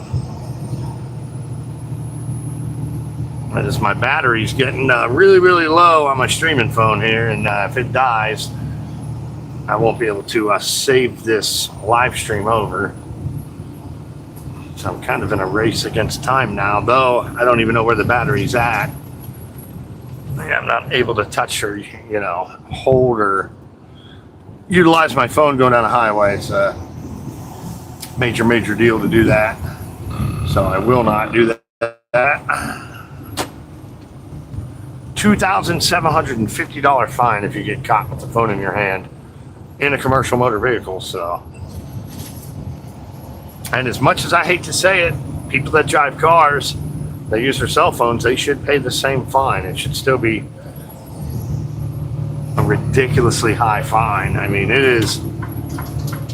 think it's just as unsafe to text and drive and use your phone and drive as it is to drink and drive or drive while you're under the influence. 100% just as dangerous. So let's see, I'm going to be moving pretty slow up this hill here. See if the guy in that straight truck, no forgive and forget here. Looks like he's way back there. Nah, he's probably pretty heavy. He's going to pull these pretty slow.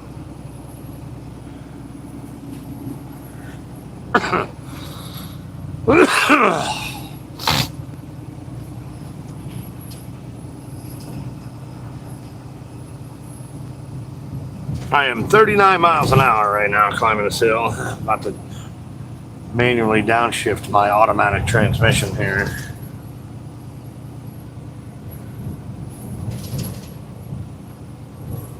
Yeah, let's hit it. Boom. 37 miles an hour. Wow, I'm really impressed I still have a signal right now. I remember years ago coming up through here, I think when I had Sprint, there was no signal for like a 30-mile stretch. Couldn't even make or take a phone call for this entire stretch here. So, progress. Good old progress.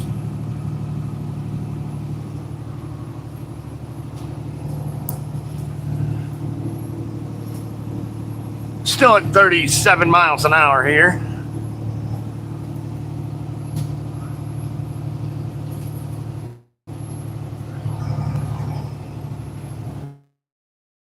Put my four-ways on, 36 miles an hour. Oh, we're gonna be a couple miles. Speed limit is 60 miles an hour through here. I'm gonna lose this far right lane.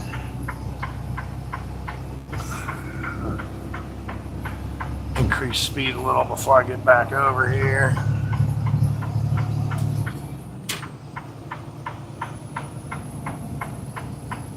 Just ride it up to the end here. Back up to 52 miles an hour right now.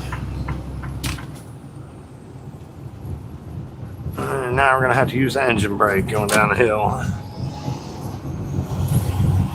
I do not have a super loud Jake brake like some of these long-nosed Peter bigger builds the long nose trucks have. That's an actual Jacobson. They sound so cool. Mine is not that cool. This is the fully engaged engine brake. You probably can't even hear it through the microphone right now. But the big trucks are like, bah, bah. Yeah, mine does not do that. Maybe one day I'll get to drive one of those 18-speed long nose. Those things only get like 5 miles to the gallon though. Very, very expensive to run. And it's usually owner-operators that run those, so.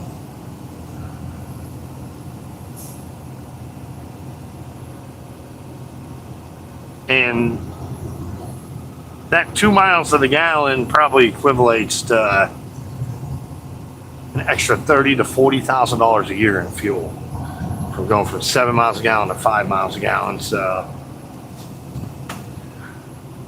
Tight curve here.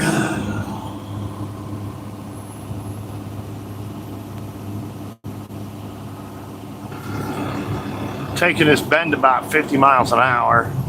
Really wouldn't want to take it much quicker than that.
Well, worst case scenario, I'll stop at that Tamarack Service Plaza there. I think there's a bunch of construction down there anyways, but there should be some before there. I doubt my battery would last that long, though. I'm not even sure on that at this point.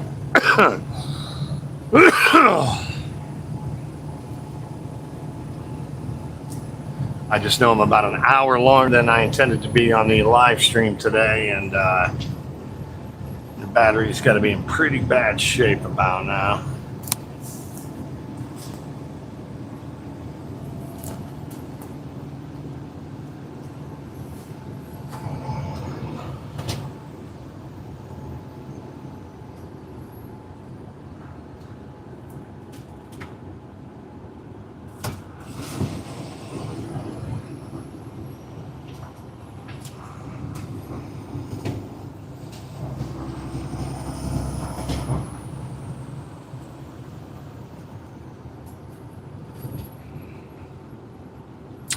rest area 1 mile.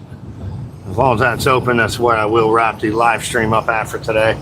I will be back on tomorrow, probably in the morning, not 100% sure what time. Make sure you hit that subscribe button. It should give you an alert when I do go back live again. I should be able to go live tomorrow and Monday for a little while. So, but I want to thank everyone for joining in. It's been awesome chatting with everyone going down the highway here. Make sure you hit that subscribe button. I do post a lot of other short and long videos as interesting stuff happens out here.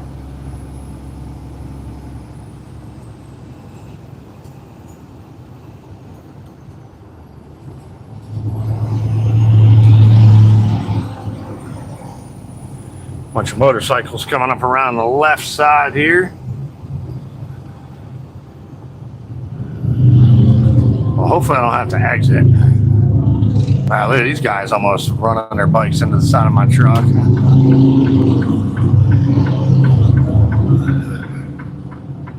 think I almost hit that guy's left foot there, or right foot. Wow. Well, let's see if we can squeeze into a spot here.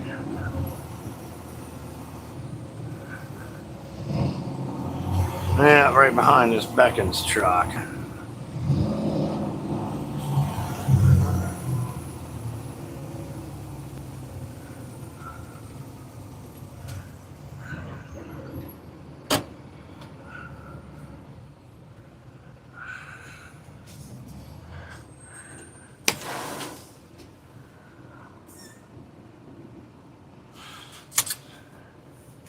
All right, everyone, that's going to do it for me today. Thank you so much for joining in. Don't forget to hit that subscribe button. Y'all have a great rest of your day. I'll see you guys tomorrow. Bye.